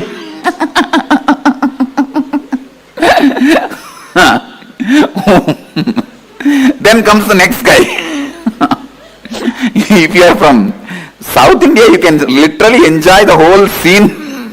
You can visualize the whole scene and see. These fellows are so bothered about what others will talk about us. The whole life goes with that only. And then comes my uncle, means my father's sister's husband. uncle, he comes. We are all living in the house and living a spiritual life. Are we all not living a spiritual life? Why don't you do that? Why do you want to leave the house? He's a drunkard. He's alcoholic. But I used to have a lot of respect for him. I just put my hands like this only and stood up from the sofa. In Tamil I said, "Ada loose." That's the way I started. The loose. நீ காலைல எந்திரிச்ச உடனே சாராயிரம்னா மூஞ்சி கழுவுற, உனக்கு ஆன்மீகத்துக்கு என்னடா சம்பந்தம்? I spoke in singular. I used to be very respectful, but that day all my kundalini was up and alive. And I said, "Hey, fool." Loose is the, fool is not right word. You understand as loose itself. Loose. You early morning you wash your face only with the alcohol. And what kind of spirituality you are talking about? He was so angry because in public, in front of everyone, I told he is alcoholic. Because in the village, even if they drink, they will be very secretly, they will drink, and they will not drink in the house and all, they will drink and come very, and they will have a backside door, they will slowly enter, and that time only that cat will fall on them. It will be very secret. It will not be known to others, especially to kids. In front of public, no one will speak. And even the relatives will not sit together and drink. This fellow will go separately and drink and come. This fellow will go separately and drink and come. In the alcohol shop, even if they meet each other, they will put the towel and cover the face. And because I told him that he is alcoholic in front of the whole group, that's it. "Hey, you told me I am a drunkard? Get out of our house. Get out of our house." I said, "That is what I am telling you."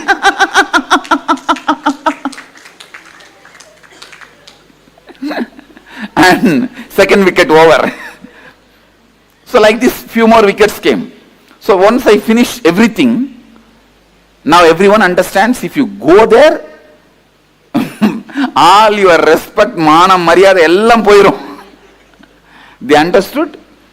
I am not going to bother about anybody. The way I was answering or talking, they all are very clear that now nothing can be done. They all kept quiet. And then some more relatives, whoever need to come. 3 days, the whole house was full of these relatives. Some trying to convince me. Some from distance itself they will talk. And the way I answered, they got so frightened. Actually, my uncle's daughter only they were planning. This same guy only I said, "You are a drunkard." That's it. Now means I will not give my daughter to you. Who asked? I never asked. You planned. What can I do? And then they were planning these, that, and they tried to call my college friends and whether they will be able to give any advice to me. And nothing worked out. Finally, third day, Wednesday I told them, and Thursday, Friday. And of course, even Saturday I was there. Saturday I did not stay in the house, I went out. Sunday I left the house, that's all. Next Sunday I left the house. After that, there was no contact between me and them. They heard once I am in Ramakrishna Mutt, and when they came, I just saw them from distance and went away. That's all. And anyhow, I left the house and traveled and had different experiences, saw the different monks and sannyasis, everything, and had my realization, my life mission, everything. And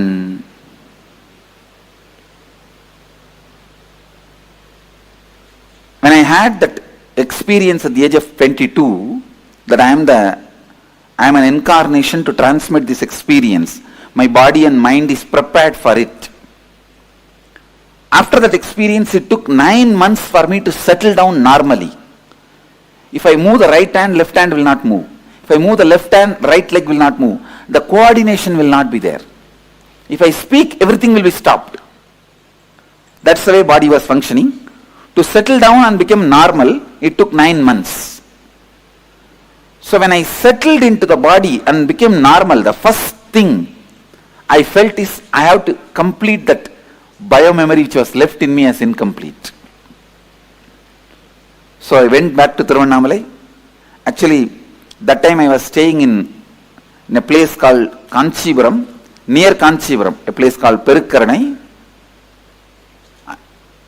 And there they take stones for making deities. So there are artificial caves where they removed the stones, quarried the stones. I was staying in one of those caves.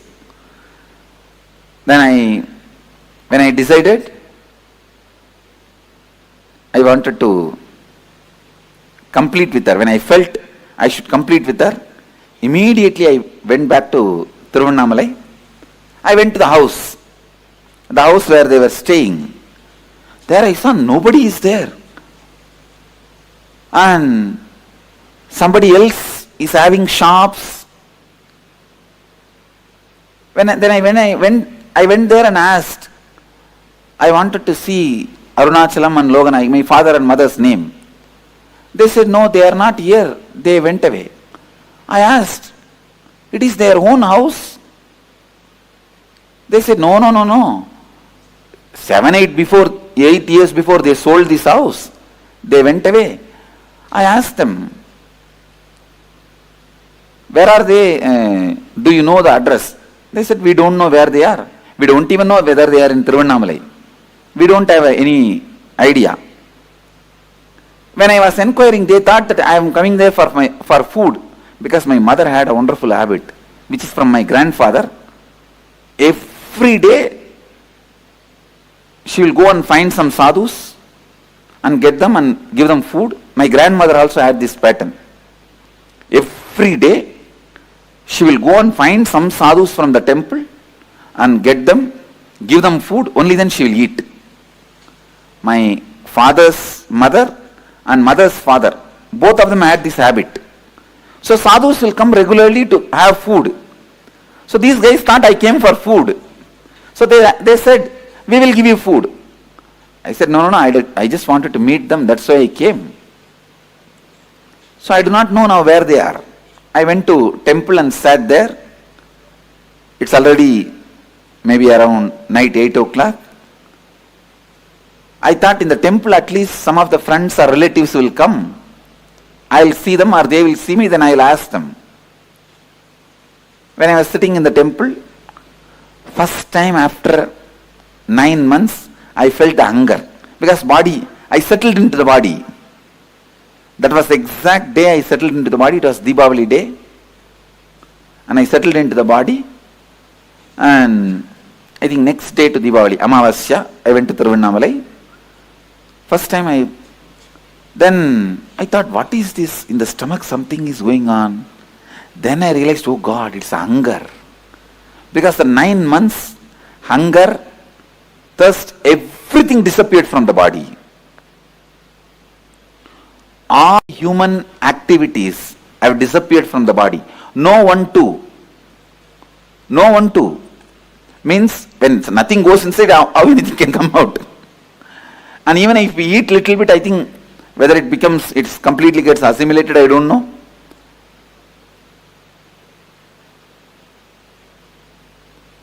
So first time I felt the hunger after the 9 months.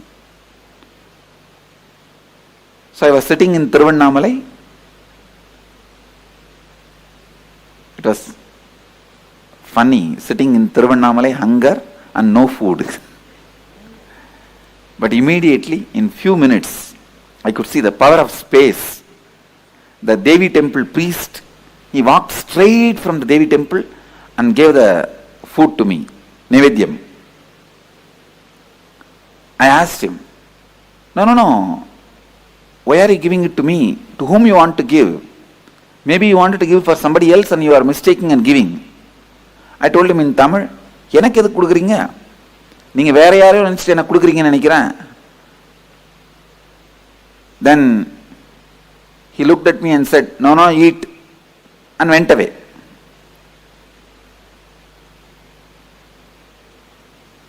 After I ate and washed the hands and I was sitting, from distance I saw one young man saw me and started running.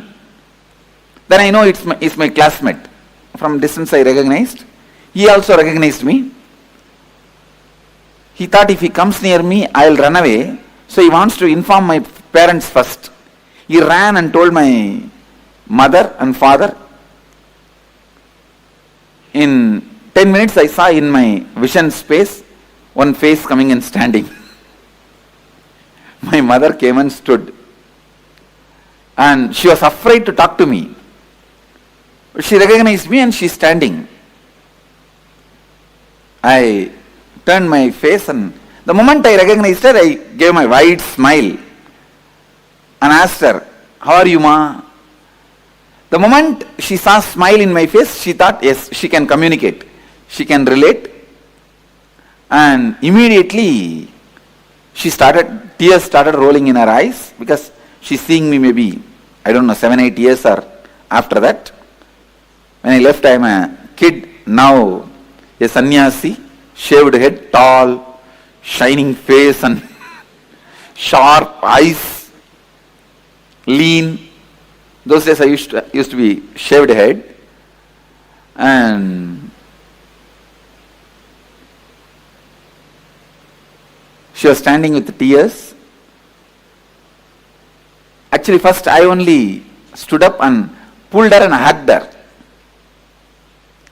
And she started crying, putting her head on my shoulder. Cried, maybe for 10 minutes. I just allowed. When she felt complete and took her body out, I saw my incompleteness disappeared. The incompletion which was in me, in my biomemory, disappeared. Understand? The one hug, incomplete hug, which I separated my body, where I pulled myself out, that incompletion, which was in my biomemory, became complete when I hugged her again and allowed her to express the love. Then she said, "Please come and eat in the house." I said, "Now I am a sannyasi. If you give Purna Kumbha and offer the food in the banana leaf, like yesterday we served, I'll come and eat." She said, "Yes, I will do." Next day she did all that ritual, and I went and ate and came back. The moral of the story is, even if you are an incarnation, you have to complete. Understand?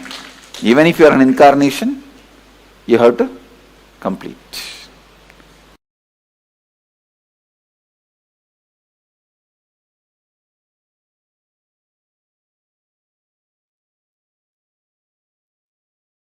Right, this happening. Just the way Swamiji narrated how exactly this incident happened in Swamiji's life. It was just too good, right? How was it for you all? How did you all enjoy it? Just knowing how Swamiji was continuously first thing so focused, like at the age of 16 itself, Swamiji had decided to leave the house. And secondly, most importantly, how Swamiji had left his mother, and that whole incompletion, like even for an avatar, like Swamiji said, how important it was to have that completion, that hug, to fulfill that completion, to come back, complete that hug. It was just so beautiful, right? And how Swamiji revealed to us about what is true fulfilling relationships like. Each of this is very important for us to understand. And Swamiji revealed such a beautiful truth to all of us, right?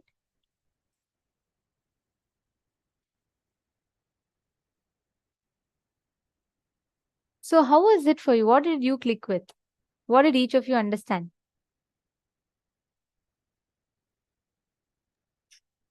How many of you understood about that importance of completion that Swamiji had explained to us very, very, very beautifully? Priyatma Surupini has posted, it's always such a joy to listen to Swamiji's stories. Swamiji beautifully puts it well. Absolutely. I mean, it's like, literally, you will feel as though you're also there in the story and you're seeing the whole thing so visually, right? This is so beautiful. It was unique. It was quite touching and heartfelt. You're asking for the video. Sure, we'll send you the video link, Ma.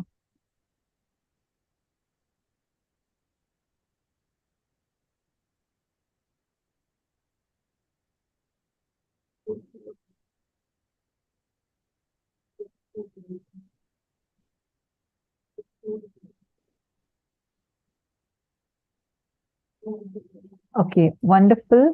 Now, with this thing, after listening, how many of you feel that, yes, I am going to do the completion process? I'm really going to be completing with everyone in my life.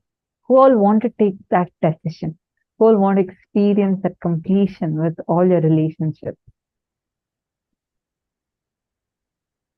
Ma Chetna Patel has put it means every single incident should be completed with conscious awareness. Every single incident that you remember, yes, should be completed.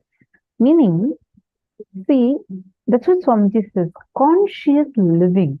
When you're living conscious, actually look at your life. So much of time just goes by where you're not even aware, like you're so unconscious. You need to infuse consciousness, meaning you need to be aware, conscious, living in every moment. Whatever incompletions are there, when you start focusing on completing with all those incompletions, living in perpetual completion, like automatically feeling complete will become part of you.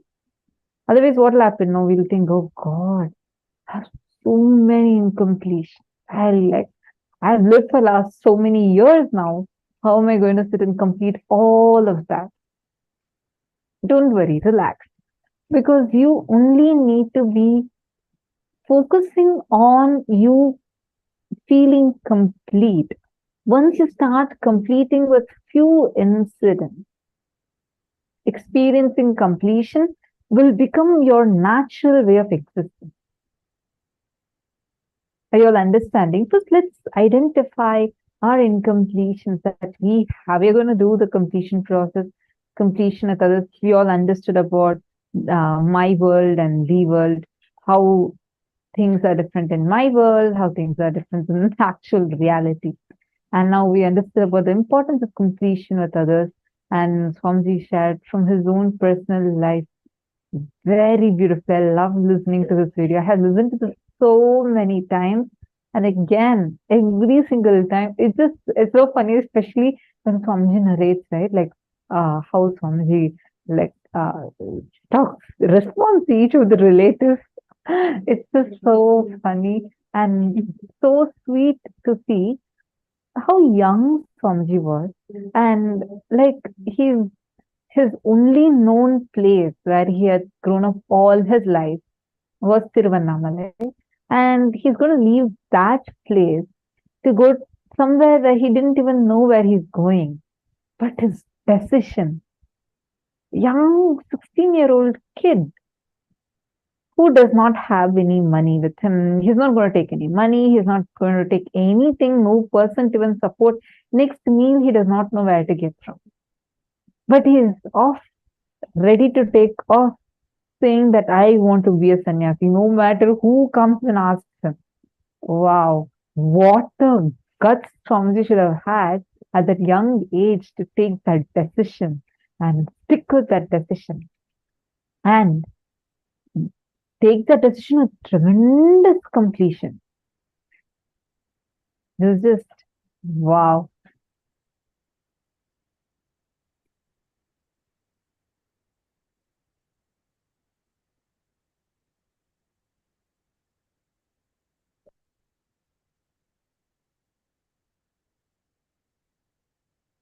Ma Stephanie died here. I understand, I read your message. Understand, listen. Focus on you being complete. Listen. If someone is abusing you, you don't need to go and complete it them and say, oh, it was all my fault. No. Completion is not about saying sorry. Completion is not about you going and saying sorry to someone. Completion is you deciding to be complete. See, someone at some point would have, let's say that your friend had given you a tight slap in some place in front of others. That would have hurt you so much. The physical pain would have lasted for few minutes, but the suffering that comes out of it, even now when you will remember, it will make you suffer. You'll feel the suffering, you'll feel the suffocation of it. That suffering, pain is inevitable, suffering is a choice. You choose to suffer. You have the freedom to complete, to be relieved out of that suffering, where even when you are remembering,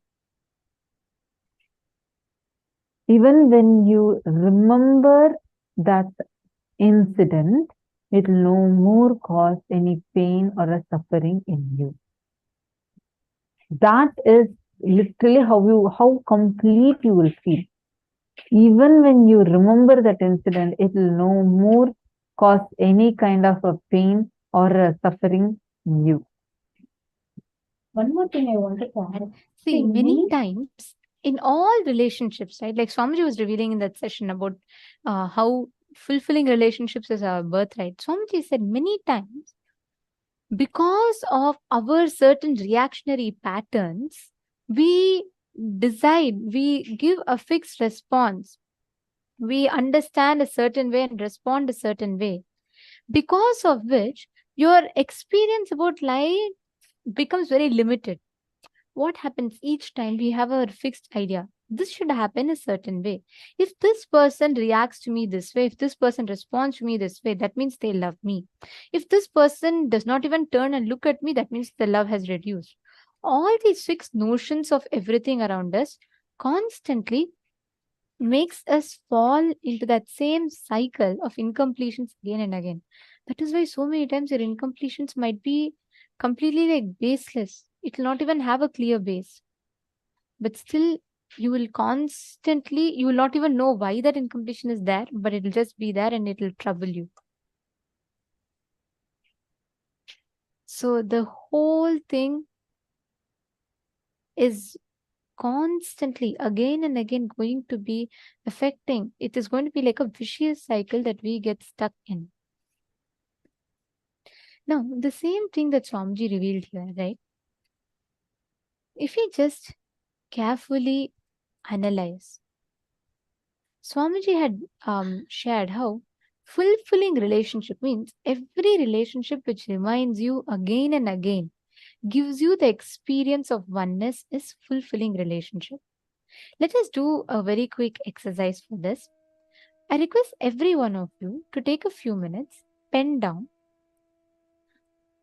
the answers to these 5 questions. First one, for the purpose of this assignment, you're going to be taking any one relationship where you want to experience true love with that person, but currently you're facing conflicts.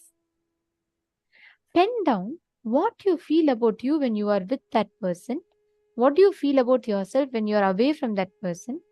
How do you show yourself to that person, and how that person perceives you, and how you perceive that person? Take few minutes and pen down the answers for this.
those relationships.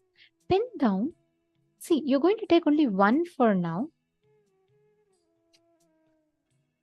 You can write down the answer to each of those questions.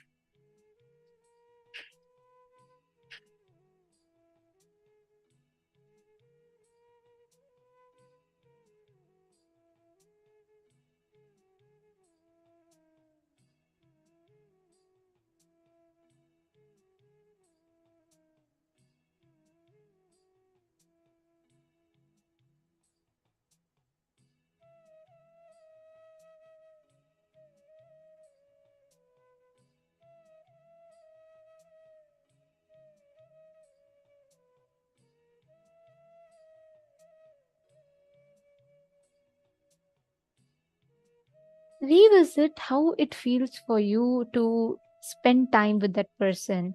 How do you feel about yourself when you're around that person? How do you experience about them when you're around them? Write down all of them.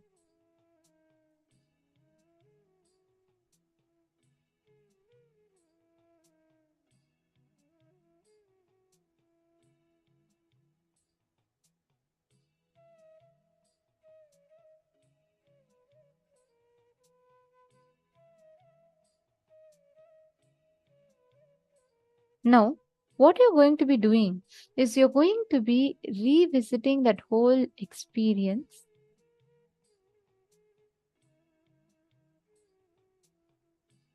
And we're going to be entering into a very, very beautiful, powerful Kriya, that meditation that we're going to be doing, which will literally give us this experience of the whole space of going beyond the attachments and experiencing real love and fulfillment.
Now, please relax.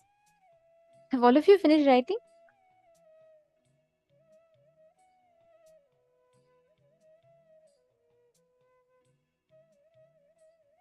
Yes. Have all of you finished writing?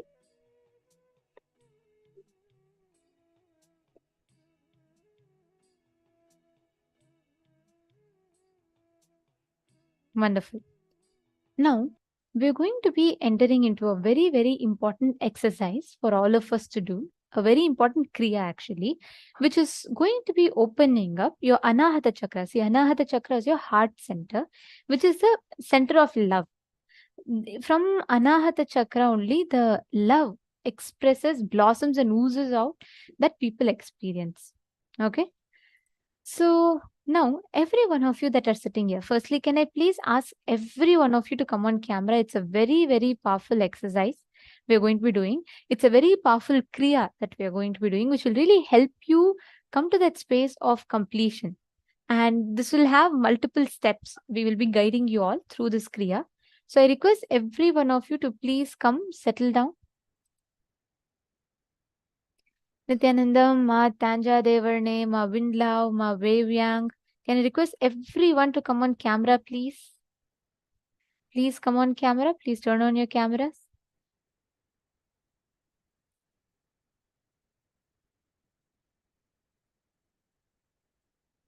Ma Xia Tong, Ma Jenny Tran, Ma Shengyu.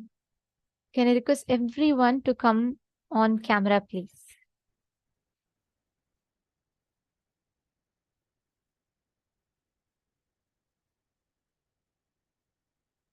Please come on the camera. Okay, listen very carefully. Now, this particular kriya is going to be unlocking the Anahata chakra in us. See, our heart center, the being center in us, the heart center in us is the Anahata chakra. So, this Anahata chakra is a place where love, the true love flows through Anahata chakra. And Anahata chakra is blocked by attention need pattern in us. Whenever we seek for approval from outside, whenever we seek for an attention, approval from outside, that blocks our Anahata chakra, the pattern. Okay, getting it? Now, there's a very, very powerful kriya that is taken from the Agamas, from our scriptures, which basically helps you unlock your Anahata chakra. Completely unlocking your Anahata chakra and unleashing the potential energy of your Anahata chakra. Getting it? So we will be entering into this kriya. Before that, I just want to remind all the participants, please do not worry. Just do all the steps exactly as it is being guided. But key is be in the camera. All the participants, please be on the camera. And if you have any medical conditions which does not allow you to do any type of breathing exercises or any type of kriyas, please do not participate. Okay. Now, all the others who are here, if you're doing this kriya, please make sure you're in the camera and do the kriya only in the camera. And second, you all need not worry about your privacy. You're all in the focus mode, which means only we will be able to see you to make sure you're doing it correctly. And nobody else can see you or record you. So you all can be comfortable and reassured about that. Now, let us all enter into the kriya. All right? Okay. Now, you're all going to be doing step by step as I guide you all into each of this kriya. So this, actually, all of us listen to how Swamiji experienced that completion with Mother, right? This experience, this meditation will actually unlock the similar experience, exactly same experience, I have to say, in your inner space. Swamiji said very beautifully, he said, the moment he experienced that hug the second time, it was so complete, so fulfilling. That is the exact thing each of you are going to be experiencing right now. Okay, first step. Please sit cross-legged in a comfortable position on the ground. Please be seated on the ground. Sit in a very comfortable position. Your head, neck, and spine should be in a straight line.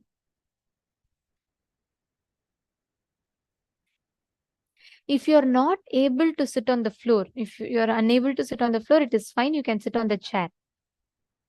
That is also fine. Just be seated in a comfortable position such that you're able to sit in that for a long time.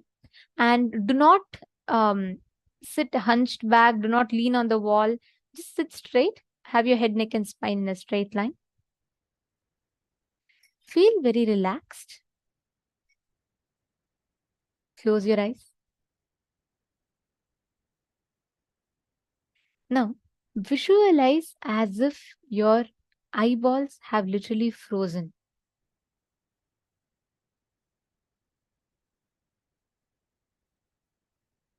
You have become completely like solid inside.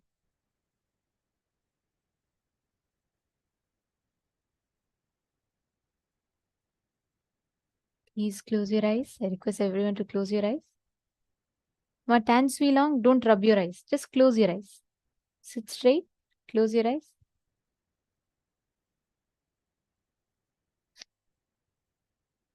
Myrin Lemos. Come on, everyone. Please close your eyes. My Hilde. My Jana. I request everyone to sit straight. Close your eyes.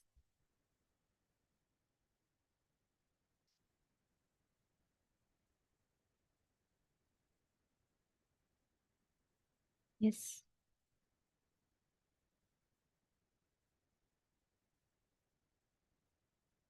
Now, for the next 21 minutes, we are going to be doing the Mahamantra meditation. This is the first step. For the next 20 minutes, you're going to be producing an intense humming sound as intensely as possible, as loudly as possible, as lengthy as possible, but do not, for making it loud, don't open your lips. Your lips should be pursed together. That's all. Do not open your lips. You're just going to do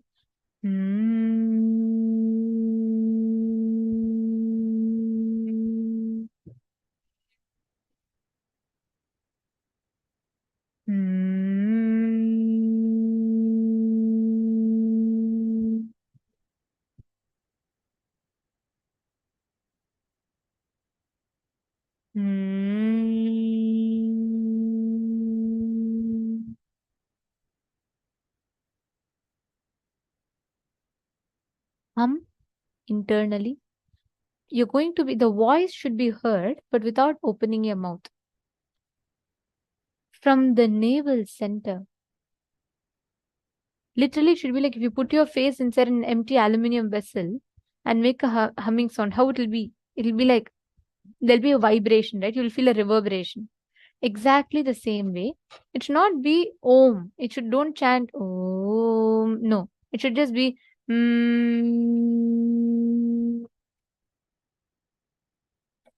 Don't make it like don't make it like Omkara. Just standard.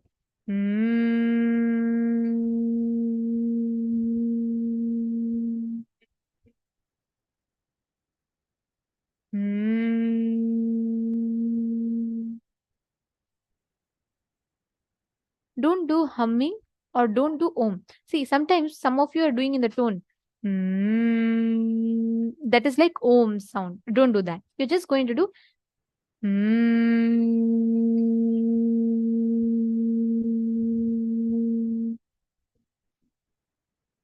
Don't worry about your breath. Your body will automatically breathe when it is needed. This is an ancient Tibetan Buddhist technique to awaken the Anahata chakra located in the heart center.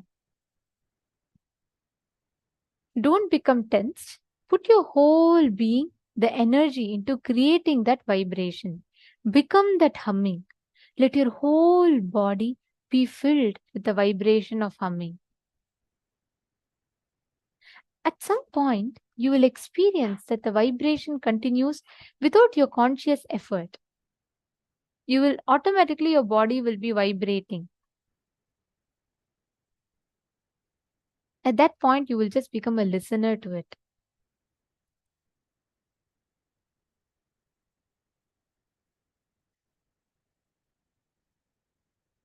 Intensely hum, continuously hum.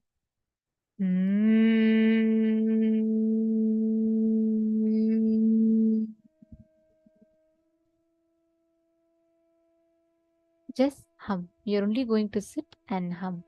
Produce that humming sound inside of you.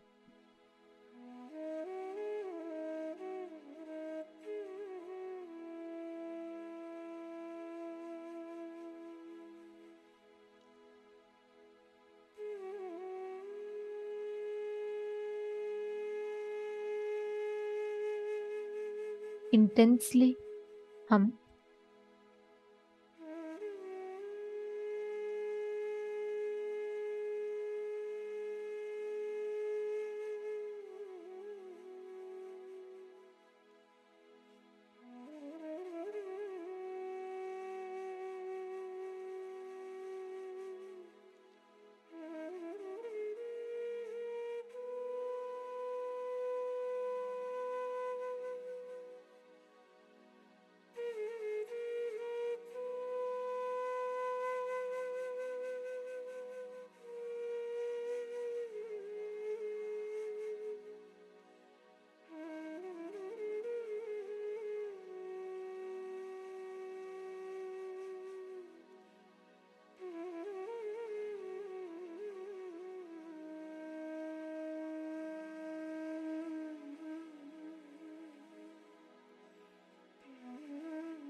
Continue humming. Intensely hum. It should be from your navel center, as loud as possible, as lengthy as possible. Without opening your mouth, have your lips pursed and just hum.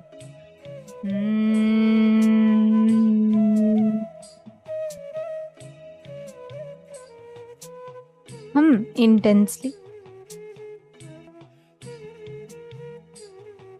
It should be just like a vibration happening from your very navel center.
In the next step of this process, I request everyone to please relax.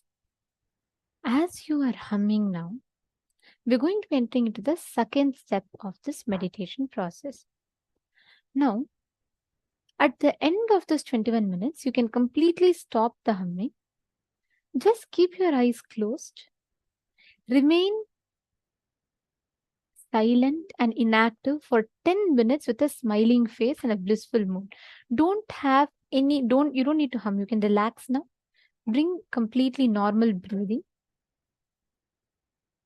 Just have a completely smiling face and a blissful mood without having to hum, without having to focus, concentrate. Just relax. Relax into that blissful self. Have a smiling face. And be in that smiling, blissful mood. Just sit, unclutch. Don't entertain any thoughts. I request everyone to please have your eyes closed. Do not open your eyes. Ma Dayanas Pilav, Ma Anandeshwari, Ma Hilde, please have your eyes closed. This process is not complete yet. Please close your eyes. You are going to be unclutched, which means any thought that comes to you, let it come. But simply watch your mind as if you're watching television, without resisting your thoughts or without passing any judgment on your thoughts. Just remain silent. If your thought is coming, let it come, let it go. Whatever is happening, let it happen. Just remain as a witness. Don't try to stop your thoughts. Don't try to create your thoughts. Just watch, witness. Whatever thoughts come, let it pass. Just close your eyes. Sit in that blissful space with your eyes closed.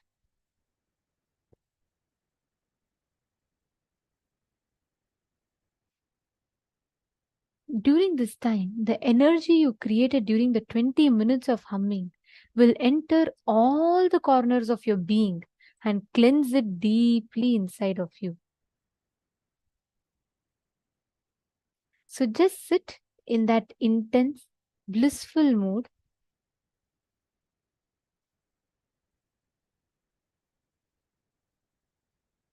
Watch your thoughts completely unclutch and watch your thoughts. Don't stress yourself. Don't try to create something. Just relax and watch the thoughts.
slowly, very slowly, please relax.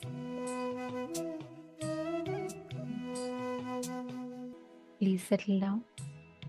You can now breathe in and breathe out normally. Please relax.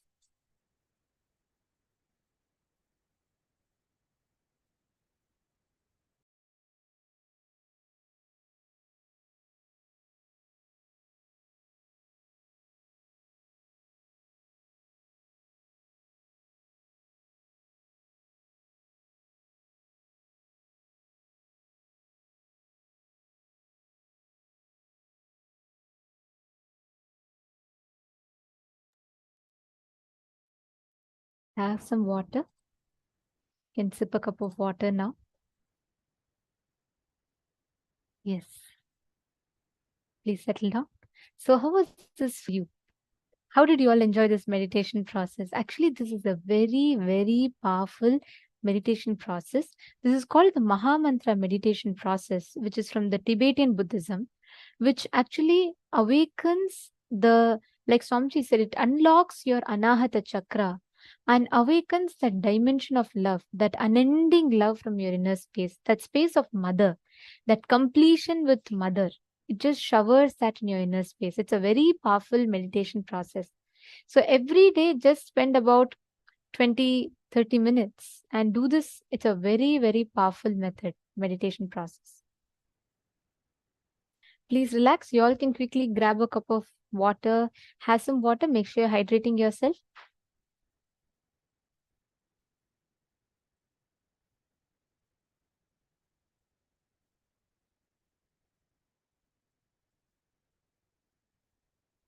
Yes.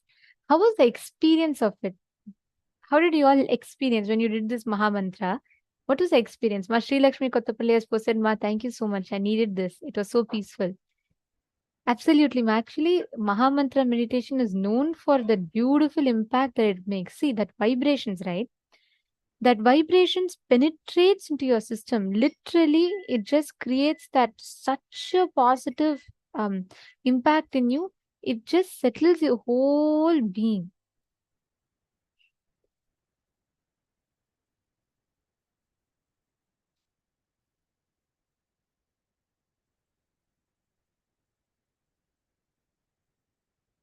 If any of you want to use the restroom, quickly run and come back and settle down. Please relax.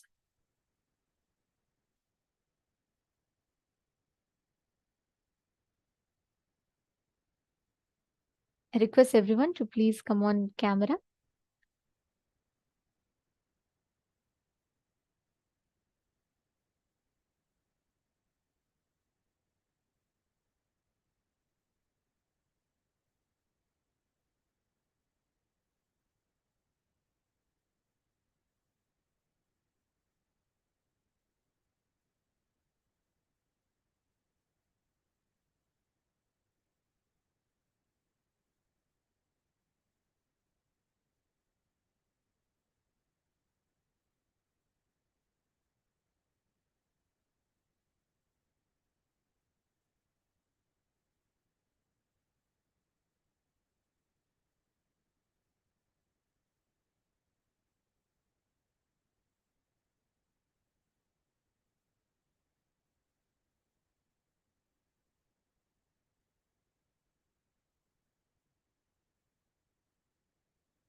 Now, we're all going to be entering into the power manifestation session.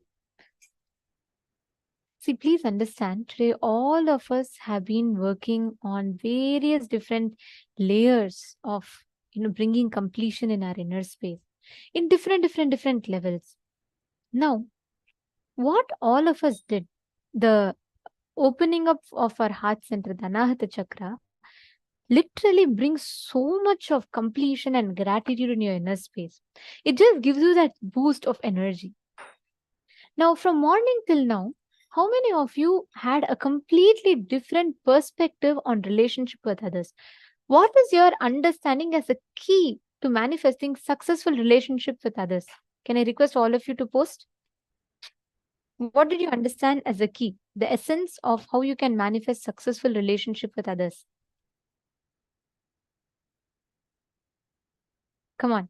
Can I request every one of you to post? Let's see what each of you understood.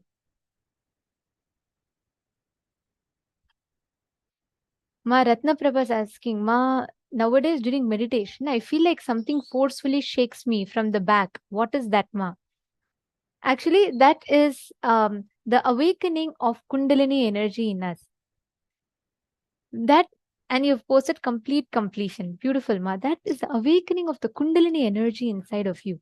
So please understand, when the Kundalini energy is awakened inside you, it gives, like Swamiji tells, it's like 10,000 volts of current being induced into you. Of course, not the harmful effects. The positive energy will happen. So that's what it is.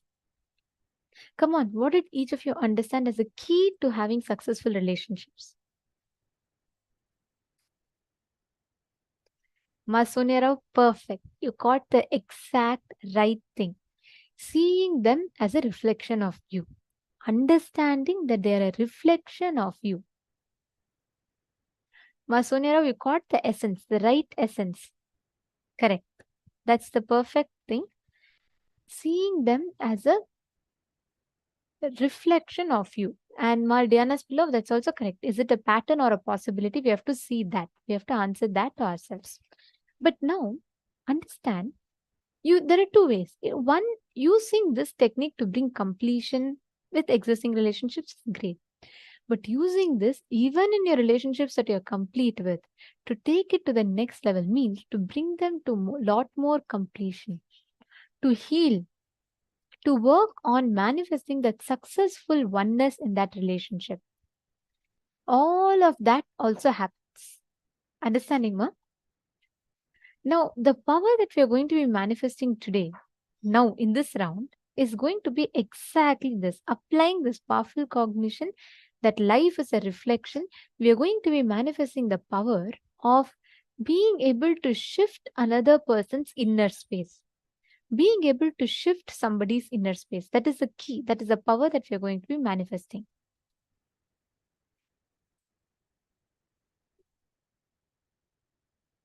See, changing someone's mind is not about controlling their mind, but rather it is about shifting what the other person holds as impossible to change.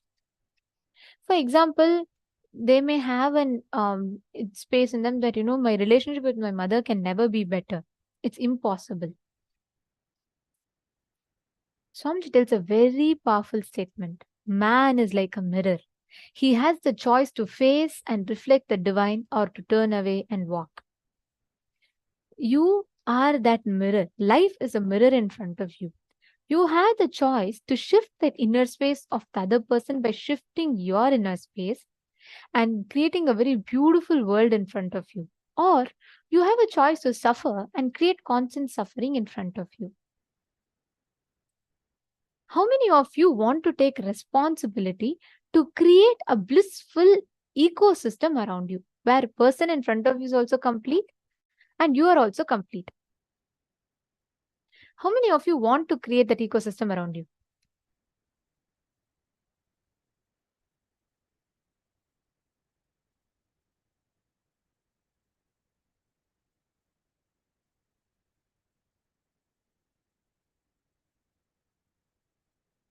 Okay, yes, yes.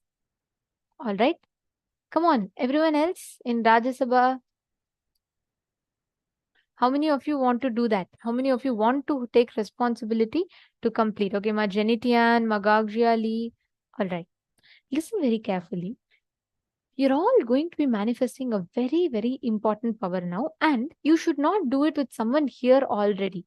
You have to do it with any of your friends or family members whom you really want to bring that space of completion with. I'll tell you a very beautiful incident. I always share this. It's one of my most eye-opening incidents, because in every program, Swamiji will tell, when I ask you to call others, don't think it is marketing. It is completion. It is for you to experience that completion. Swamiji says, I don't need anyone else to reach out for me. I know how to reach out. I will manifest in their lives. But for you, it is to experience completion. I always knew this. I mean, I understood this. But with this one incident, right, I realized it experientially. So there was this one program in the year 2019 I was conducting in Gujarat. Okay, so this was a 2-day program, an NDY program, and it was like many people knew. All of them were completely new, like very, very new, and they were all there for the program. And one of the participants, every program we have this completion exercise, right? Like how you're all supposed to call. Connect to your friends. Like that, there was an activity where they had to call and complete with their friends and manifest powers with them. Okay. So we started this exercise, and somehow one person alone in that whole group, one woman who was young, who was in her 20s or 30s.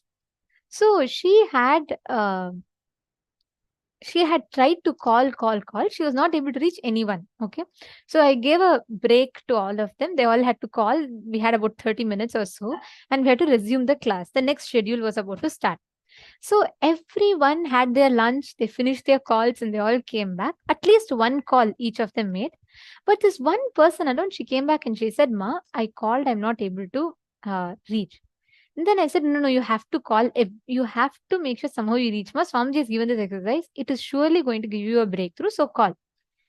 Then she told, no, I called. And you all should know, actually, she showed me her phone. She called A to Z, almost every contact from her phone. All contacts. Called.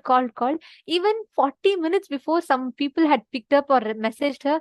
But nobody is picking up this call. She was like surprised, rather. She was like, Ma, how come? How is this possible? Nobody is answering my call. And it has never happened this way, that I dial every number in my phone and not a single soul picks up the call. Then I was surprised. And then actually she showed me her phone. She was showing, see, Ma, I called every single person and not one person returned my call. Not one person is picking up my call.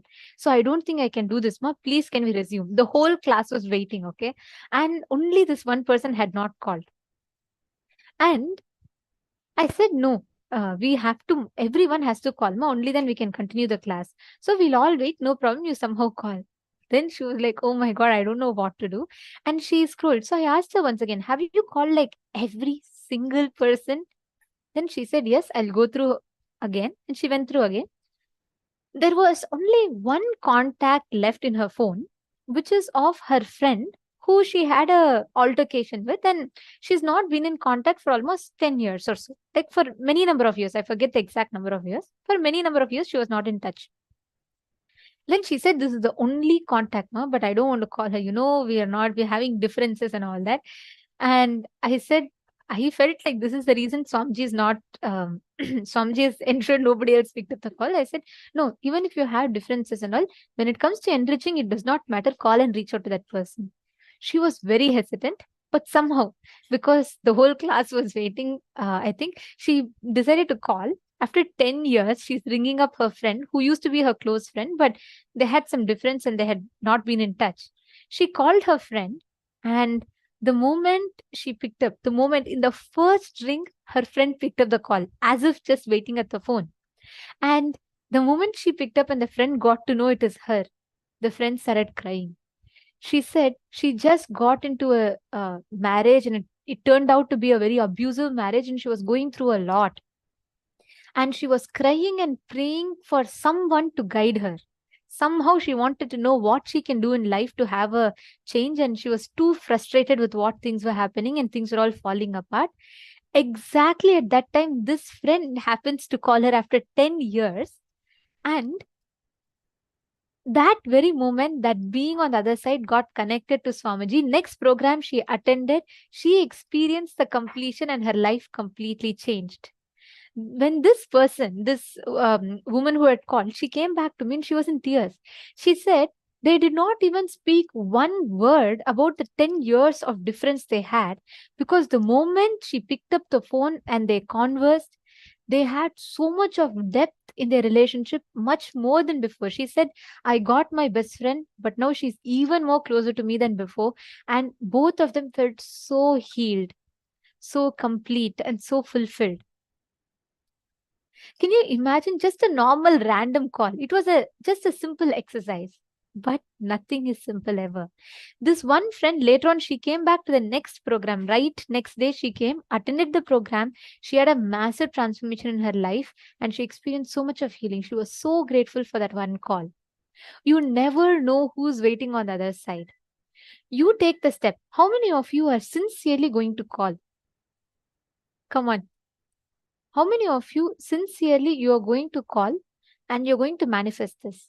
For all you know, it could be your friend, someone of your family who's waiting on the other end to get the call. You never know. You should not deny. See, some people may even tell, no, I'm not interested, it's okay. That's fine. But from your side, you should not deny or tell a no to that possibility. Getting it? Shall we all start?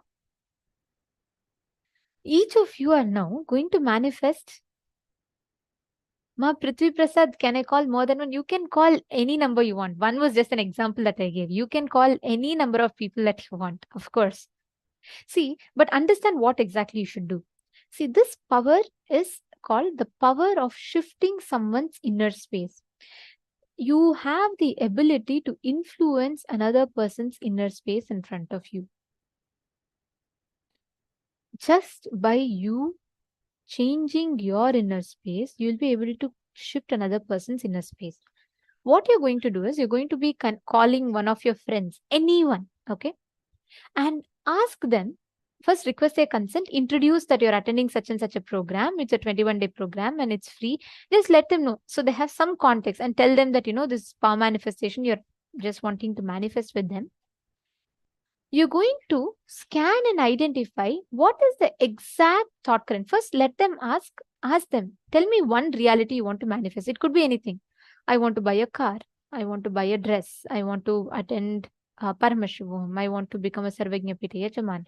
Or I want to become an entrepreneur. It could be anything. Ask them to share the reality that they want to manifest. Once they share the reality, you are going to scan and identify what exactly is stopping them from manifesting that reality. What is the exact pattern that is stopping them? Once you identify that, scan, visualize Swamiji in your third eye, and open the Living Enlightenment book from your phone. And just connect to Swamiji. You will land on the exact page that is a solution for them. The moment you read it, you will feel a shift inside you. With that shift, tell them the solution. Just read out that Living Enlightenment book or Bhagavad Gita book and give them that as a solution. Share that Bhagavad Gita book or Living Enlightenment book to them as a solution. Very simple. Just do this step. That's all. They themselves will tell you. Actually, you will not even need to ask them. They will suddenly tell you that, yes, I feel it clicks with me. I feel a shift in me. You will experience, all of you will experience it right now. Just make your call. Actually, this is the best time. You all can even invite them for the darshan. If they're interested, you can share the link with them and ask them to join for the darshan. It's a very, very powerful darshan today. So they can just attend the darshan, which is starting in less than 1.5 hours from now. But from your side, now you take the step, start calling, reaching out to them. Invite them for Paramashivoham as well. But first, don't go with the focus of getting them for Paramashivoham. Go with the agenda to first shift their inner space, to give them a breakthrough in whichever space that they're stuck in. Go from that space.